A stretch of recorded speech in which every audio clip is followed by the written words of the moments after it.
ತಥೋ ಜಯಮುದೀರಯೇತ್. ಕಾಲಯವನನ್ನ ನಾಶ ಮಾಡೋದಕ್ಕೋಸ್ಕರ ಮುಚುಕುಂದನನ್ನ ಉಪಯೋಗಿಸಿಕೊಂಡ ಪರಮಾತ್ಮ. ಆಗ ಮುಚುಕುಂದನಿಗೆ ಯಾರು ತನ್ನನ್ನು ಎಬ್ಸಿದ್ಯಾರು ಯಾರು ಅನ್ನುವಂತಹ ಅರಿವು ಇರಲಿಲ್ಲ. ಆಗ ಯಾರು ಏನು ಅಂತ ವಿಚಾರಿಸ್ತಾನೆ ಪರಮಾತ್ಮ. ತಾನು ತನ್ನ ಪರಿಚಯವನ್ನು ಮಾಡ್ಕೊಳ್ತಾನೆ. ಆಗ ಪರಮಾತ್ಮ ಹೇಳ್ತಾನೆ, ನನ್ನದನ್ನ ಹೇಳಕ್ ಆಗೋದಿಲ್ಲ, ಆದ್ರೆ ನಾನು ಈಗೇನು ಯಾತಕ್ಕೆ ಹೀಗೆ ಬಂದಿದ್ದೀನಿ ಅನ್ನೋದನ್ನ ಹೇಳ್ತೇನೆ. ನಾನೇ ನನ್ನಿಂದ ಅವನ ನಾಟವನ್ನ ಮಾಡಿಸಿದೆ ಅಂತ ಸಹ ಹೇಳಿದ್ದಾನೆ. ಆತನನ್ನ ಪರಮಾತ್ಮನನ್ನ ಸ್ತುತಿಸ್ತಾನೆ. ಯಾಕೆಂದ್ರೆ ಈಗರದ್ರು ಬೇರೆ ವೃದ್ಧಗಾರರು ಅಂತಾನೆ ಹೇಳ್ತಾರೆ. ಆತ 28ನೇ ದ್ವಾಪರಯುಗದಲ್ಲಿ ಬರ್ನಾಗಿರ್ತಾನೆ ಅಂತ ಹೇಳಿದ್ದ ನೆನಪಿಗೆ ಬರುತ್ತೆ. ತಾನು ವಾಸುದೇವನ ಮಗನಾದ್ದರಿಂದ ಹೀಗೆ ನನ್ನನ್ನು ಕರೀತಾರೆ ಅಂತ ಪರಮಾತ್ಮ ಹೇಳಿದ ಕೂಡಲೇ ಆತನಿಗೆ ಓಹೋ ಇವನು ಪರಮಾತ್ಮನೇ ನಾರಾಯಣನೇ ಎನ್ನುವಂತಹ ಅರಿವು ಆಗುತ್ತೆ. ಆಗ ಆತನನ್ನ ಸ್ತುತಿಸುವಂತಹ ವಾಕ್ಯಗಳು ಆರಂಭದಲ್ಲಿ ಜನರು ಹೀಗಿದ್ದಾರೆ ಅಂತ ಹೇಳ್ಕೊಂಡು ನಾನು ಏನೋ ವಿಶೇಷ ಅಲ್ಲ, ನಾನು ಇದರಲ್ಲಿ ಸೇರ್ಕೊಂಡ್ಬಿಟ್ಟಿದ್ದೆ ಎನ್ನುವ ಮಾತನ್ನು ಆಡ್ತಾನೆ. ಜನ ನಿನ್ನ ಮಾಯೆಯಿಂದಲೇ ಅತ್ಯಂತ ಮೋಹಗೊಂಡು ಬಿಟ್ಟಿದ್ದಾರೆ. ಅದನ್ನ ಹೇಳಿದ್ದೆ, ಮಾಯೆಗೆ ಸಿಲುಕೋದು ಯಾಕೆ ಅಂದ್ರೆ ಅವರ ಕರ್ಮದ ಫಲವನ್ನು ಅನುಭವಿಸೋದಕ್ಕೋಸ್ಕರನೇ ಎಲ್ಲರೂ ಮಾಯೆಗೆ ಸಿಕ್ಕಾಕೊಂಡು ಬಿಡ್ತಾರೆ. ನಿನ್ನಿಂದ ವಿಮುಖರಾದಂತಹ ಜನ ಇದೇ ಒದ್ದಾಟದ ಸಂಸಾರದಲ್ಲಿಯೇ ಸಿಕ್ಕಾಕೊಂಡು ನಿನ್ನನ್ನ ಆರಾಧಿಸ್ತಾ ಇಲ್ಲ. ನಿನ್ನ ಮಾಯೆಗೆ ಸಿಕ್ಕಾಕೊಂಡಂತಹ ಈ ಸ್ತ್ರೀ ಪುರುಷರು ಸುಖವನ್ನ ಬಯಸಿ ದುಃಖವನ್ನು ಉಂಟು ಮಾಡುವ ಸಮರ್ಥರಾಗಿದ್ದಾರೆ. ವಿಶೇಷ ಸುಖ ಬೇಕು ಅಂತಾರೆ, ಆದ್ರೆ ದುಃಖವನ್ನು ಉಂಟು ಮಾಡುವಂತಹ ಸಂಸಾರದಲ್ಲಿ ಆಸಕ್ತರಾಗಿದ್ದಾರೆ. ಮತ್ತೆ ಈ ಪ್ರಪಂಚದಲ್ಲಿ ಮನುಷ್ಯ ಜನ್ಮ ಎನ್ನುವುದು ಅತ್ಯಂತ ದುರ್ಲಭ.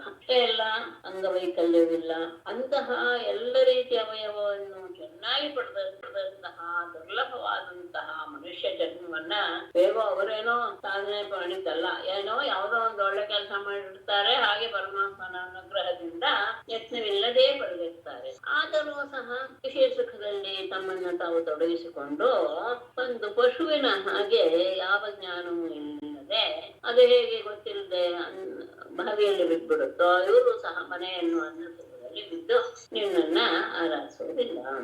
ನಾನು ಸಹ ಏನು ಮಾಡಿದೆ, ರಾಜ್ಯಲಕ್ಷ್ಮಿಯನ್ನ ಪಡೆದುಕೊಂಡ ತಕ್ಷಣ ಗರ್ವ ಬಂದ್ಬಿಡ್ತು, ನಾನೇ ಚಕ್ರವರ್ತಿ ಅಂತ ಹೆಮ್ಮೆ ಪಡ್ತಾ ಇದ್ದಂತಹ ನನ್ನ ಆಯುಷ್ಯವಾಗಿ ಹೋಯಿತು. ಈ ದೇಹವನ್ನೇ ಆತ್ಮ ಅಂತ ತಿಳಿದುಕೊಂಡು ಆ ದೇಹಕ್ಕೆ ಸಂಬಂಧ ಪಟ್ಟಂತಹ ಮಡದಿ ಮಕ್ಕಳು ಐಶ್ವರ್ಯ ಇವುಗಳಲ್ಲಿಯೇ ನಾನು ನನ್ನನ್ನು ತೊಡಗಿಸಿಕೊಂಡು ನನ್ನ ಕಾಲವನ್ನು ಕಳೆದು ಬಿಟ್ಟೆ. ಮಣ್ಣಿನ ಗಡಿಗೆಯ ಹಾಗೆ ಗೋಡೆಯ ಹಾಗೆ ನಶ್ವರ ಇದೆ, ಆದರೂ ಅದರಲ್ಲಿ ನಾನು ಮಹಾರಾಜ, ನಾನೇ ಮನುಷ್ಯನ ರೂಪದಲ್ಲಿ ಎಲ್ಲರನ್ನು ರಕ್ಷಣೆ ಮಾಡ್ತೇನೆ ಇತ್ಯಾದಿ ಅವಮಾನವನ್ನು ಬಳಸ್ಕೊಂಡೆ. ಈ ರಥ, ಆನೆ, ಕುದುರೆ, ಪದಾತಿ, ಸೇನಾಪತಿ ಇವುಗಳಿಂದ ಸುತ್ತುಗಳದು ಅದೆಲ್ಲ ನನ್ನ ಸುತ್ತಲೂ ಇದೆ ಅಂದ್ರೆ ನನಗೆ ಇನ್ನೂ ಸಹ ಹೆಮ್ಮೆ. ಆಗ ಈ ಭೂಮಿಯನ್ನೆಲ್ಲ ಸುತ್ತಾ ಗರ್ವದಿಂದ ನಿನ್ನನ್ನು ನಾನು ಲೆಕ್ಕಕ್ಕೆ ಕೊಡಲಿಲ್ಲ. ಮತ್ತೆ ಆಗಲೂ ಸಹ ಸಿಕ್ಕಿದ ಸಮಯದಲ್ಲೂ ನಾನೇನ್ ಮಾಡಿದೆ, ಹೇಗ್ ಮಾಡ್ಬೇಕು ಹಾಗ್ ಮಾಡ್ಬೇಕು ಅಂತ ಒಂದಕ್ಕೊಂದು ಆಸೆಯನ್ನು ಬೆಳೆಸ್ಕೊಂಡೇ ಹೋಗಿ ಒಂದು ವಿಷಯ ಮುಗಿದ ತಕ್ಷಣ ಇನ್ನೊಂದು ವಿಷಯದ ಬಗ್ಗೆ ಆಸೆ ಪಡ್ತಾ ಅವಿವೇಕಿಯಾಗಿ ಅವಿವೇಕಿಯಾದಂತಹ ನನ್ನನ್ನ ನಾನು ಪ್ರಮತ್ತನಾಗಿಬಿಟ್ಟೆ. ನೀನು ಅಪ್ರಮತ್ತನಾಗಿಯೇ ಇದ್ದೆ. ಅಂದ್ರೆ ಕಾಲ ಎನ್ನುವಂತಹ ರೂಪದಲ್ಲಿ ನೀನು ಇವನಯ್ಯೋ ಪಾಪ ಏನೋ ಗೊತ್ತಿಲ್ಲ ಮಾಡ್ತಾನೆ ಅಂತೇನು ನೀನು ನನ್ನನ್ನು ಬಿಡ್ಲಿಲ್ಲ. ಅಪ್ರಮತ್ತನಾದಂತಹ ನೀನು ಯಮನ ಹಾಗೆ ಕಾಲಪುರುಷನ ಹಾಗೆ ನನ್ನನ್ನು ಹೇಗೆ ಹಸಿವಿನಿಂದ ನಾಲಿಗೆಯನ್ನ ಹರಿದಾಡಿಸ್ತಾ ಇರುವಂತಹ ಹಾವು ಇಲಿಯನ್ನ ನುಂಗಿ ಬಿಡುತ್ತೋ ಹಾಗೆ ಮೊದಲು ಹೇಗಿದ್ದೆ, ಸುವರ್ಣಾಲಂಕೃತವಾದ ರಥಗಳಲ್ಲಿಯೋ ಆಹ್ವಾನಗಳ ಮೇಲೆಲ್ಲೋ ಸಂಚಾರ ಮಾಡ್ತಾ ಮಹಾರಾಜ ಎನ್ನುವಂತಹ ಹೆಸರು ಪಡೆದಿತ್ತು ಶರೀರ. ಆದರೆ ಕಾಲ ಸ್ವರೂಪನಾದಂತಹ ನಿನ್ನಿಂದಾದ ಆಕ್ರಾಂತವಾಗಿ ಬಿಟ್ಟ ತಕ್ಷಣ ಅದೇನಾಗುತ್ತೆ, ಯಾವುದೋ ಒಂದು ಅಮೇಧ್ಯವಾಗಿ ಕ್ರಿಮಿಯಾಗಿ ಬೂದಿಯಾಗಿ ಪರಿಣಾಮವನ್ನು ಹೊಂದಿಬಿಡುತ್ತೆ. ಈ ದೇಹವೇ ನಿಜ ಅಂತಾನೆ ಭಾವಿಸ್ಬಿಡ್ತೀವಿ ನಾವು. ಮತ್ತೆ ಮುಂದೆ ಯುದ್ಧವೇ ಆಗೋದಿಲ್ಲ ಎನ್ನುವ ರೀತಿಯಲ್ಲಿ ನಾನು ಎಲ್ಲಾ ದಿಕ್ಕುಗಳು ಹಾಗೆ ಸಿಂಹ ಸಿಂಹಾಸನದಲ್ಲಿ ಕುಳಿತು ತನ್ನ ಸುತ್ತಲೂ ಇರುವಂತಹ ಎಲ್ಲ ಸಾಮಂತ ರಾಜರಿಂದ ನಮಸ್ಕಾರ ಮಾಡ್ತಾ ಸ್ತ್ರೀಯರ ಸುಖವೇ ಪ್ರಧಾನ ಅಂತ ಭಾವಿಸಿ ಅವರಿಗೆ ಅಧೀನನಾಗಿ ಅವರು ನನ್ನನ್ನ ಕ್ರೀಡಾ ಮೃಗದ ಹಾಗೆ ಅಲ್ಲಿಂದ ಇಲ್ಲಿಗೆ ಇಲ್ಲಿಂದ ಅತ್ಯಾಸೆ ಇರುವಂತಹ ಒಬ್ಬ ಮನುಷ್ಯ ನಾನು ಚಕ್ರವರ್ತಿ ಆಗ್ಬೇಕು ಕೇಂದ್ರ ಆಗ್ಬೇಕು ಅಂದ್ರೆ ಈಗಾದ್ರೆ ಆಗಿದ್ರು ಸಹ ಮುಂದೆ ಏನಾಗುತ್ತೆ ನಾನು ಮುಂದಿನ ಜನ್ಮದಲ್ಲಿ ಹೇಗೆ ಆಗ್ಬೇಕು ಎನ್ನುವ ಭಾವದಿಂದ ಬ್ರಹ್ಮಚರ್ಯಾದ ವ್ರತಗಳನ್ನ ಮಾಡ್ತಾ ಆ ಸಂದರ್ಭದಲ್ಲಿ ಭೋಗಗಳನ್ನೆಲ್ಲ ತ್ಯಜಿಸಿ ಬಿಟ್ಟಿರ್ತಾನೆ. ಆದ್ರೆ ಯಾವ ಉದ್ದೇಶದಿಂದ ಮುಂದಿನ ಜನ್ಮದಲ್ಲಿ ಮತ್ತೆ ಈ ಭೋಗ ಸಿಗಬೇಕು ಅನ್ನೋ ಉದ್ದೇಶ ಎಲ್ಲ ದಿಶಿ ಧ್ಯಾನ ಎಲ್ಲ ಮಾಡ್ತಾನೆ. ಆದ್ರೆ ಆ ರೀತಿಯ ಉದ್ದೇಶದಿಂದ ಮಾಡಿದಂತಹ ಆ ವ್ರತಗಳು ಯಾವುದೂ ಸಹ ಅವನಿಗೆ ಸುಖವನ್ನು ಉಂಟು ಮಾಡುವುದಿಲ್ಲ, ನಿಜವಾದ ಸತ್ಯವಾದ ಸುಖವನ್ನು. ಆದರೆ ಸಂಸಾರದಲ್ಲಿಯೇ ಅಲಿತಾ ಇರುವಂತಹ ಮನುಷ್ಯನಿಗೆ ಯಾವಾಗಲೂ ಒಂದು ಒಳ್ಳೆಯ ಕಾಲ ಅನ್ನೋದು ಬರುತ್ತೆ. ಈ ಬಂಧನದಿಂದ ಬಿಡುಗಡೆ ಆಗುವಂತೆ ನಿನ್ನ ಅನುಗ್ರಹ ತನಗೆ ಇತ್ತು. ಆ ಸಂದರ್ಭದಲ್ಲಿ ಏನಾಗುತ್ತೆ, ಯಾವ್ದ್ರ ಮೂಲಕ ಅನುಗ್ರಹ ಅನ್ನೋದು ಗೊತ್ತಾಗುತ್ತೆ ಅಂದ್ರೆ ಯಾರನ್ನೋ ಒಬ್ಬ ಸಜ್ಜನರನ್ನ ಸಜ್ಜನರ ಸಹವಾಸ ದೊರೆಯುವ ಹಾಗೆ ಮಾಡ್ತೀಯ. ಸಜ್ಜನರ ಸಹವಾಸ ಸಿಕ್ಕಿದ ತಕ್ಷಣ ನಾವು ಸಹ ಈ ಮಾರ್ಗದಲ್ಲಿ ನಡಿಬೇಕು, ಸದ್ಗತಿಯನ್ನು ಪಡಿಬೇಕು ಎನ್ನುವಂತಹ ಮನಸ್ಸು ಆಗುತ್ತೆ. ಆ ಮನಸ್ಸು ಆಗಿದ್ದೇ ತಡ ಪರಮಾತ್ಮನಾದ ನಿನ್ನಲ್ಲೇ ಭಕ್ತಿಯನ್ನು ಬಿಟ್ಟುತ್ತೆ. ಎಲ್ಲ ಇಡೀ ಜಗತ್ತಿಗೆ ಭೂಮಂಡಲಕ್ಕೆ ಒಡೆಯರಾಗಿದ್ದರು. ವೈರಾಗ್ಯ ಬಂದ ತಕ್ಷಣ ಕಾಡಿಗೆ ಹೋಗಕ್ಕೆ ಬಯಸುವಂತಹ ಸಜ್ಜನರು ತಮಗೆ ಈ ರಾಜ್ಯದ ಸಂಬಂಧ ಕಳಿಸಿಕೊಳ್ಳಿ ಎನ್ನುವಂತಹ ಭಾವದಿಂದ ನಿನ್ನನ್ನ ಪ್ರಾರ್ಥನೆ. ಆದರೆ ನನಗೆ ಆ ರಾಜ್ಯ ಸಂಬಂಧದ ಆ ವಿಚ್ಛೇದ ಅನ್ನೋದಿದೆಯಲ್ಲ, ಅದು ನನಗೆ ತಾನಾಗಿಯೇ ಒದಗಿಬಿಟ್ಟಿದೆ. ಅದು ನನಗೆ ಮಾತ್ರ ನಿನ್ನ ಅನುಗ್ರಹ ಅಂತಾನೆ ನನಗೆ ಆಗಿರೋದು ನಿನ್ನ ಅನುಗ್ರಹ ಅಂತ ಭಾವಿಸ್ತೇನೆ. ಯಾವ ಅಭಿಮಾನವೂ ಇಲ್ಲದೆ ಇರುವಂತಹ ವ್ಯಕ್ತಿಗಳು ಯಾರನ್ನ ಪ್ರಾರ್ಥಿಸ್ತಾರೋ ಅಂದ್ರೆ ಯಾವುದನ್ನ ನಿನ್ನ ಪಾದ ಸೇವೆ ಬಿಟ್ಟು ಯಾವುದನ್ನು ಪ್ರಾರ್ಥಿಸೋದಿಲ್ಲ. ಅಂತಹ ಪಾದ ಸೇವೆ ಎನ್ನುವುದೇ ನನಗೂ ಸಹ ಬೇಕು. ಯಾಕೆಂದ್ರೆ ಮುಕ್ತಿಯನ್ನೇ ಕೊಡುವಂತಹ ನಿನ್ನನ್ನ ಆರಾಧನೆ ಮಾಡಿದಂತಹ ಒಬ್ಬ ಜ್ಞಾನಿ ತನ್ನನ್ನ ಮತ್ತೆ ಬಂಧನಕ್ಕೆ ಒಳಪಡಿಸಿಕೊಳ್ಳುವಂತಹ ಇನ್ನೊಂದು ವರವನ್ನು ಕೇಳ್ತಾನೆ. ಹೇಳುವಂತ ಹೇಳಿರ್ತಾನೆ ಪರಮಾತ್ಮ, ಅದಕ್ಕೆ ಹೇಳುವಂತಹ ಮಾತು. ಮತ್ತೆ ನೀನು ನಿರಂಜನ, ನಿರ್ಗುಣ, ಅದ್ವಯ, ಜ್ಞಾನ ಸ್ವರೂಪ, ಪರಮಪುರುಷ ಅಂತಹ ನಿನ್ನನ್ನ ನಾನು ಶರಣಾಗಿದ್ದೇನೆ. ನನಗೆ ಈ ಸಪ್ತಮ ಗುಣಗಳಿಂದ ಕೂಡಿದಂತಹ ಯಾವ ಐಶ್ವರ್ಯವೂ ಸಹ ನನಗೆ ಬಹಳ ಕಾಲದಿಂದ ಈ ಕರ್ಮ ಫಲವನ್ನ ಅನುಭವಿಸುವಂತಹ ಕಾರಣಕ್ಕೋಸ್ಕರ ನನ್ನ 5 ಇಂದ್ರಿಯಗಳು ಮತ್ತು ಮನಸ್ಸು ಒಟ್ಟು ಹಲವಾರು ಶತ್ರುಗಳು ನನ್ನನ್ನ ಹಿಂದೆ ಮಾಡಿಬಿಟ್ಟಿವೆ. ಅದರಿಂದ ನನಗೆ ಶಾಂತಿ ಅನ್ನೋದೇ ಇಲ್ಲ. ಆದರೆ ಈಗ ಭಯವಿಲ್ಲದೆ ಸತ್ಯವಾದ ದುಃಖವನ್ನು ಮಾಡುವಂತಹ ನಿನ್ನ ಪಾದಕಮಲವನ್ನು ಆಶ್ರಯಿಸಿದ್ದೇನೆ. ಸಂಕಟಕ್ಕೆ ಒಳಗಾಗಿರುವಂತಹ ನನ್ನನ್ನ ನೀನು ರಕ್ಷಣೆ ಮಾಡು ಅಂತ ಪ್ರಾರ್ಥನೆ ಮಾಡಿದಾಗ ಪರಮಾತ್ಮ ಹೇಳ್ತಾನೆ, ಚಕ್ರವರ್ತಿ ನಿನ್ನ ಬುದ್ಧಿ ಬಹಳ ಪರಿಶುದ್ಧವಾಗಿದೆ, ಶ್ರೇಷ್ಠವಾಗಿದೆ. ಯಾಕೆಂದ್ರೆ ನಾನು ವರಗಳನ್ನು ಕೊಡ್ತೇನೆ ಅಂತ ನಿನ್ನನ್ನ ಪ್ರಚೋದಿಸಿದ್ರು ಸಹ ನೀನು ಆ ಆಸೆಗೆ ಬಲಿಯಾಗಲಿಲ್ಲ. ಅಂದ್ರೆ ಅಂತಹ ವರಗಳನ್ನ ಪಡೆಯಬಹುದಾಗಿತ್ತು, ಆದ್ರೆ ಅಂತಹ ತಪ್ಪನ್ನ ನೀನು ಮಾಡ್ಲಿಲ್ಲ ಅಂತ. ಆದರೆ ನೀನು ನಿಜವಾಗಿಯೂ ನನ್ನ ಪರಮಭಕ್ತ ಅನ್ನೋದ್ರಲ್ಲಿ 2 ಮಾತಿಲ್ಲ. ಯಾಕೆಂದ್ರೆ ನನ್ನನ್ನೇ ಯಾವಾಗಲೂ ಆರಾಧಿಸುವಂತಹ ವ್ಯಕ್ತಿಗಳು ಯಾವ ಇಚ್ಛೆಗಳಿಗೂ ಸಹ ಇಲ್ಲ. ಆದರೆ ಮನಸ್ಸನ್ನ ಗೆಲ್ಲಬೇಕು ಎನ್ನುವ ಉದ್ದೇಶದಿಂದ ಅನೇಕ ಅಷ್ಟಾಂಗ ಯೋಗಗಳನ್ನೆಲ್ಲ ಪ್ರಾಣಾಯಾಮಾದಿಗಳಿಂದ ಮನಸ್ಸನ್ನ ತನ್ನ ಹತೋಟಿಗೆ ತಂದುಕೊಂಡಂಥವರು ಸಹ ನನ್ನ ಭಕ್ತರು ಆಗಿಲ್ಲದೆ ಇದ್ರೆ ಅವರ ಮನಸ್ಸು ಮತ್ತೆ ವಿಷಯದ ಕಡೆಗೇನೆ ಹೋಗುತ್ತೆ. ಮನಸ್ಸನ್ನ ಗೆಲ್ಲಬಹುದು, ಆದರೆ ನನ್ನ ಭಕ್ತರಾದವರಿಗೆ ಮಾತ್ರ ಅದನ್ನ ವಿಷಯದ ಸುಖದ ಅದು ಒಂದು ತರ ತುಚ್ಛ ಎನ್ನುವ ಭಾವನೆ ಬರಕ್ಕೆ ಸಾಧ್ಯ ಹೊರತು, ಇಲ್ಲದಿದ್ದರೆ ಎಂಥ ನಿಗೃಹಿತವಾದ ಮನಸ್ಸು ಸಹ ವಿಷಯದ ಕಡೆಗೆ ಹೊರಟು ಹೋಗುತ್ತೆ. ಹಾಗಾಗಿ ನೀನು ನನ್ನಲ್ಲಿಯೇ ಮನಸ್ಸನ್ನ ನೆಲೆಗೊಳಿಸಿ ನೀನು ಈ ಭೂಮಿಯಲ್ಲಿ ನಿನಗೆ ನನ್ನಲ್ಲಿ ಸ್ಥಿರವಾದ ಭಕ್ತಿ ಇರಲಿ. ಆದ್ರೆ ನಿನಗೆ ಈಗಲೇ ನಾನು ಮೋಕ್ಷವನ್ನ ಕೊಡಕ್ಕೆ ಆಗೋದಿಲ್ಲ. ಯಾಕೆಂದ್ರೆ ನೀನು ಕ್ಷತ್ರಿಯನಾಗಿದ್ದೆ, ಕ್ಷತ್ರಿಯ ಧರ್ಮಕ್ಕೆ ಮಾಡ್ಬೇಕಾದಂತಹ ಎಲ್ಲ ರೀತಿಯ ಪ್ರಾಣಿ ಹಿಂಸೆಗಳ ಇತ್ಯಾದಿಗಳನ್ನೆಲ್ಲ ನೀನು ಮಾಡಿದೀಯ. ಆ ಪಾಪವನ್ನೆಲ್ಲ ಹೋಗ್ಲಾಡಿಸ್ಬೇಕು ಅಂದ್ರೆ ನೀನು ನನ್ನನ್ನ ಆರಾಧನೆ ಮಾಡ್ತಾ ಶಾಂತ ಚಿತ್ತನಾಗಿ ಇದ್ದು ಆ ಪಾಪಗಳನ್ನೆಲ್ಲ ಕಳೆದುಕೋ ಈ ಜನ್ಮದಲ್ಲಿ. ಅದಾದ್ಮೇಲೆ ಮುಂದಿನ ಜನ್ಮದಲ್ಲಿ ಒಳ್ಳೆಯ ದ್ವಿಜಶ್ರೇಷ್ಠನಾಗಿ ಜನಿಸ್ತೀಯ.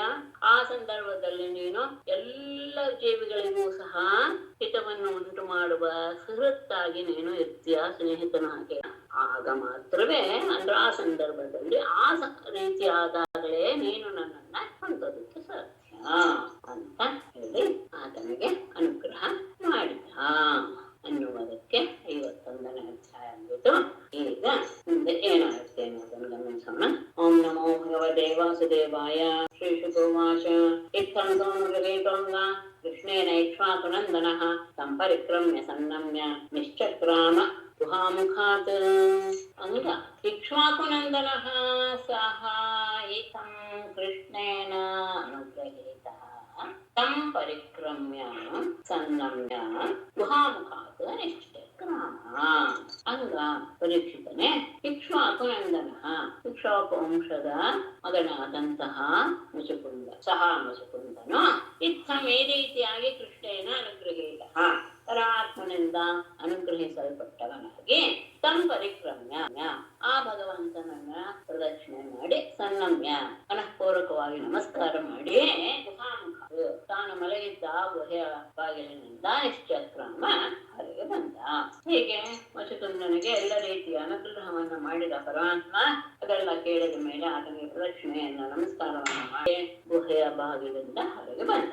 ಒಂದು ಹೊರಗೆ ನೋಡ್ತಾನೆ. ಸದೀಕ್ಷಾನ್ ಪಶು ಮೇರು ವನಸ್ಪತಿ ಮತ್ವಾ ಕಲಿಯುಗಂ ಪ್ರಾಪ್ತಂ ಜಗಾಮನಿಷಮುತ್ತರಾಂ. ಸಹ ಕ್ಷುಲ್ಲಕಾನ್ ಮರ್ತ್ಯಾನ್ ಪಶೂನ್ ವಿರುತ್ ವನಸ್ಪತೀನ್ ವೀಕ್ಷ್ಯ ಕಲಿಯುಗಂ ಪ್ರಾಪ್ತಂ ಮತ್ವಾ ಉತ್ತರಾಂ ದಿಶಂ ಜಗಾಮ.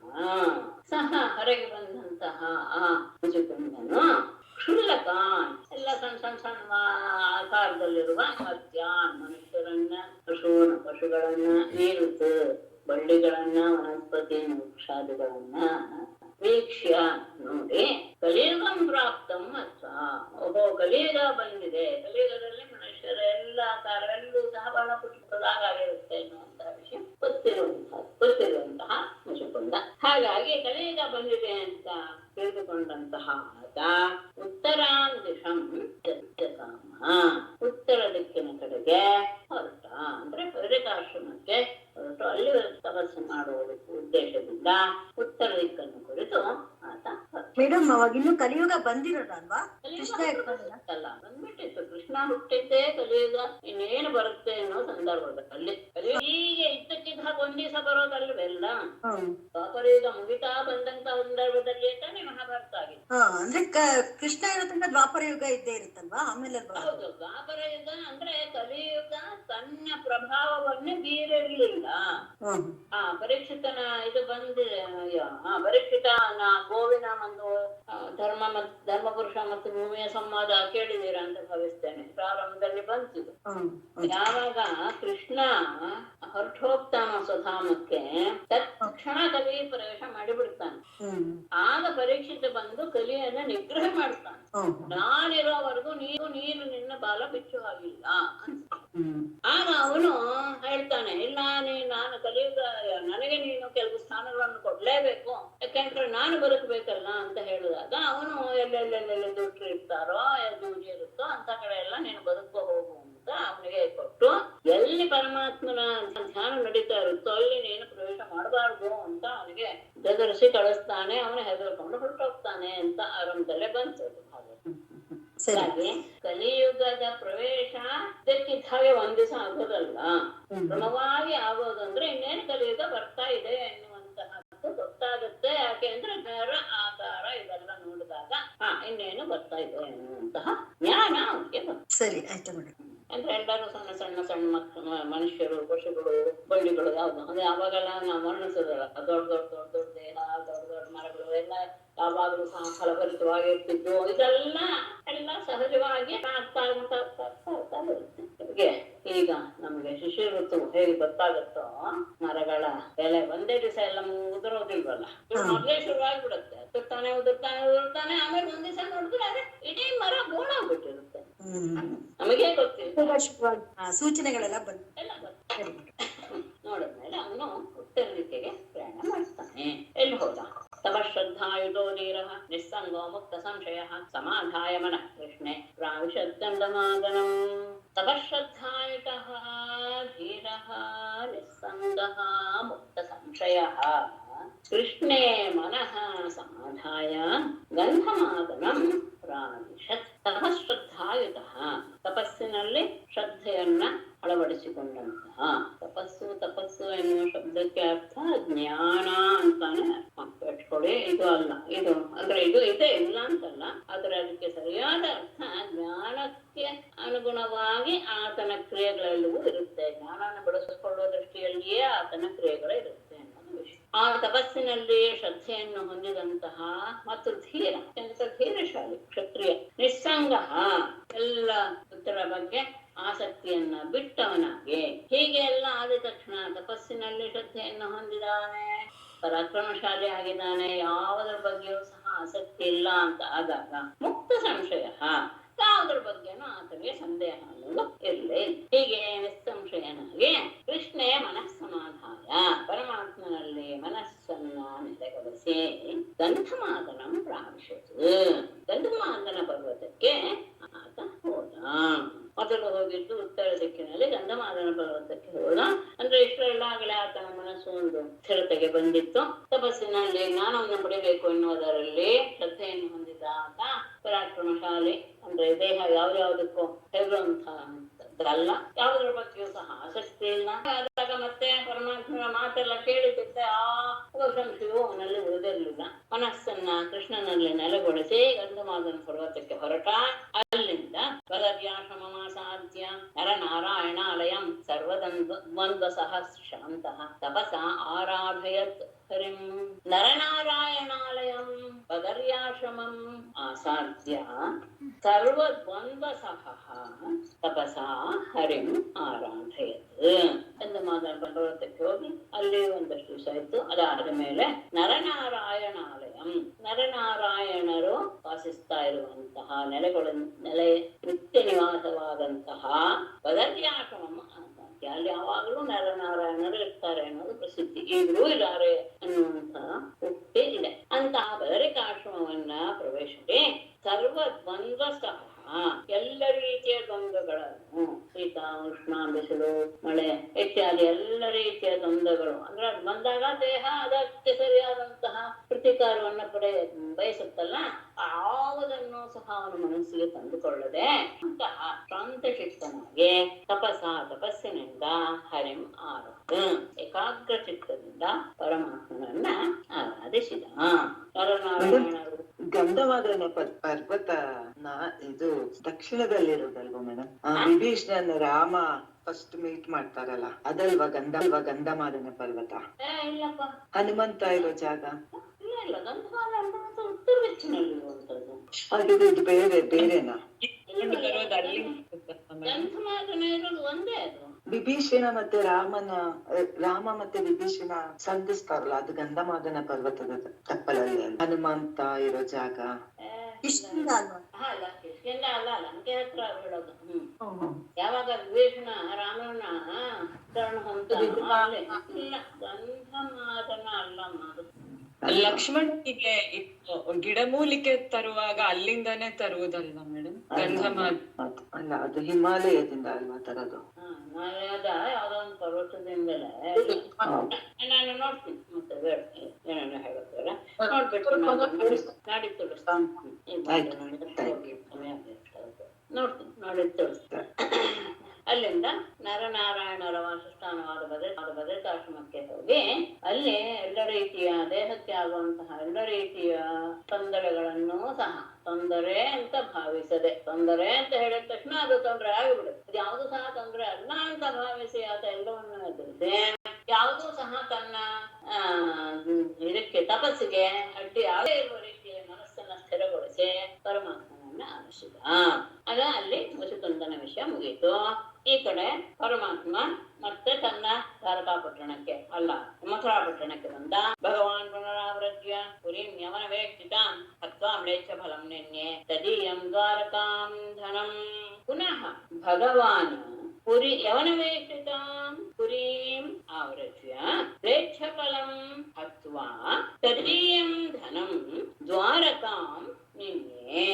ಭಗವಾನ್ ಪುನಃ ಈ ಕಡೆ ಪರಮಾತ್ಮ ಮತ್ತೆ ಅಲ್ಲಿಂದ ಹೊರಗೆ ಬಂದು ಯವನವೇಷ್ಟಿಕಾಂ ಪುರೀಂ ಆವೃತ್ಯ, ಅಲ್ಲಿ ಬಾಲವನ ಮಾತ್ರ ಅವನ ಹಿಂದೆ ಓಡ್ ಹೋಗಿದ್ದಾದ್ರಿಂದ ಅವನ ಸೈನಿಕರೆಲ್ಲರೂ ಸಹ ಮಧುರೆಯನ್ನು ಆಕ್ರಮಿಸಿದವರು ಅಲ್ಲೇ ಇದ್ದಾರೆ, ಮಧುರೆಯನ್ನು ಬಿಟ್ಟು ಹೋಗಿಲ್ಲ. ಹಾಗಿರುವಾಗ ಯವನರಿಂದ ಆಕ್ರಮಿತವಾದಂತಹ ಪುರಿಯ ಮಧುರಾ ಪಟ್ಟಣವನ್ನು ಆವೃತ್ಯ ಹಿಂತಿರುಗಿ ಮಧುರೆಗೆ ಹಿಂತಿರುಗಿ ಬಂದು ಮ್ಲೇಚ್ಛಬಲಂ ಹತ್ವ, ಅಲ್ಲಿರುವಂತಹ ಮ್ಲೇಚ್ಛ ಸೈನಿಕರನ್ನ 3 ಕೋಟಿ ಮ್ಲೇಚ್ಛ ಸೈನಿಕರನ್ನ ಕರ್ಕೊಂಡ್ಬಂದ ಅಂತ ಹೇಳಿದ್ನಲ್ಲ ಯವನ, ಆ ಮ್ಲೇಚ್ಛ ಸೈನಿಕರನ್ನೆಲ್ಲ ಬಲವನ್ನೆಲ್ಲ ಕೊಂದು ತದೀಯಂ ಧನಂ, ಆ ಕಾಲಯವನ ಅಥವಾ ಮ್ಲೇಚ್ಛರ ಎಲ್ಲ ರೀತಿಯ ಧನವನ್ನು ಸಹ ದ್ವಾರಕಾಂ ನಿನ್ನೆ ದ್ವಾರಕೆಗೆ ತೆಗೆದುಕೊಂಡು ಹೊರಟನು.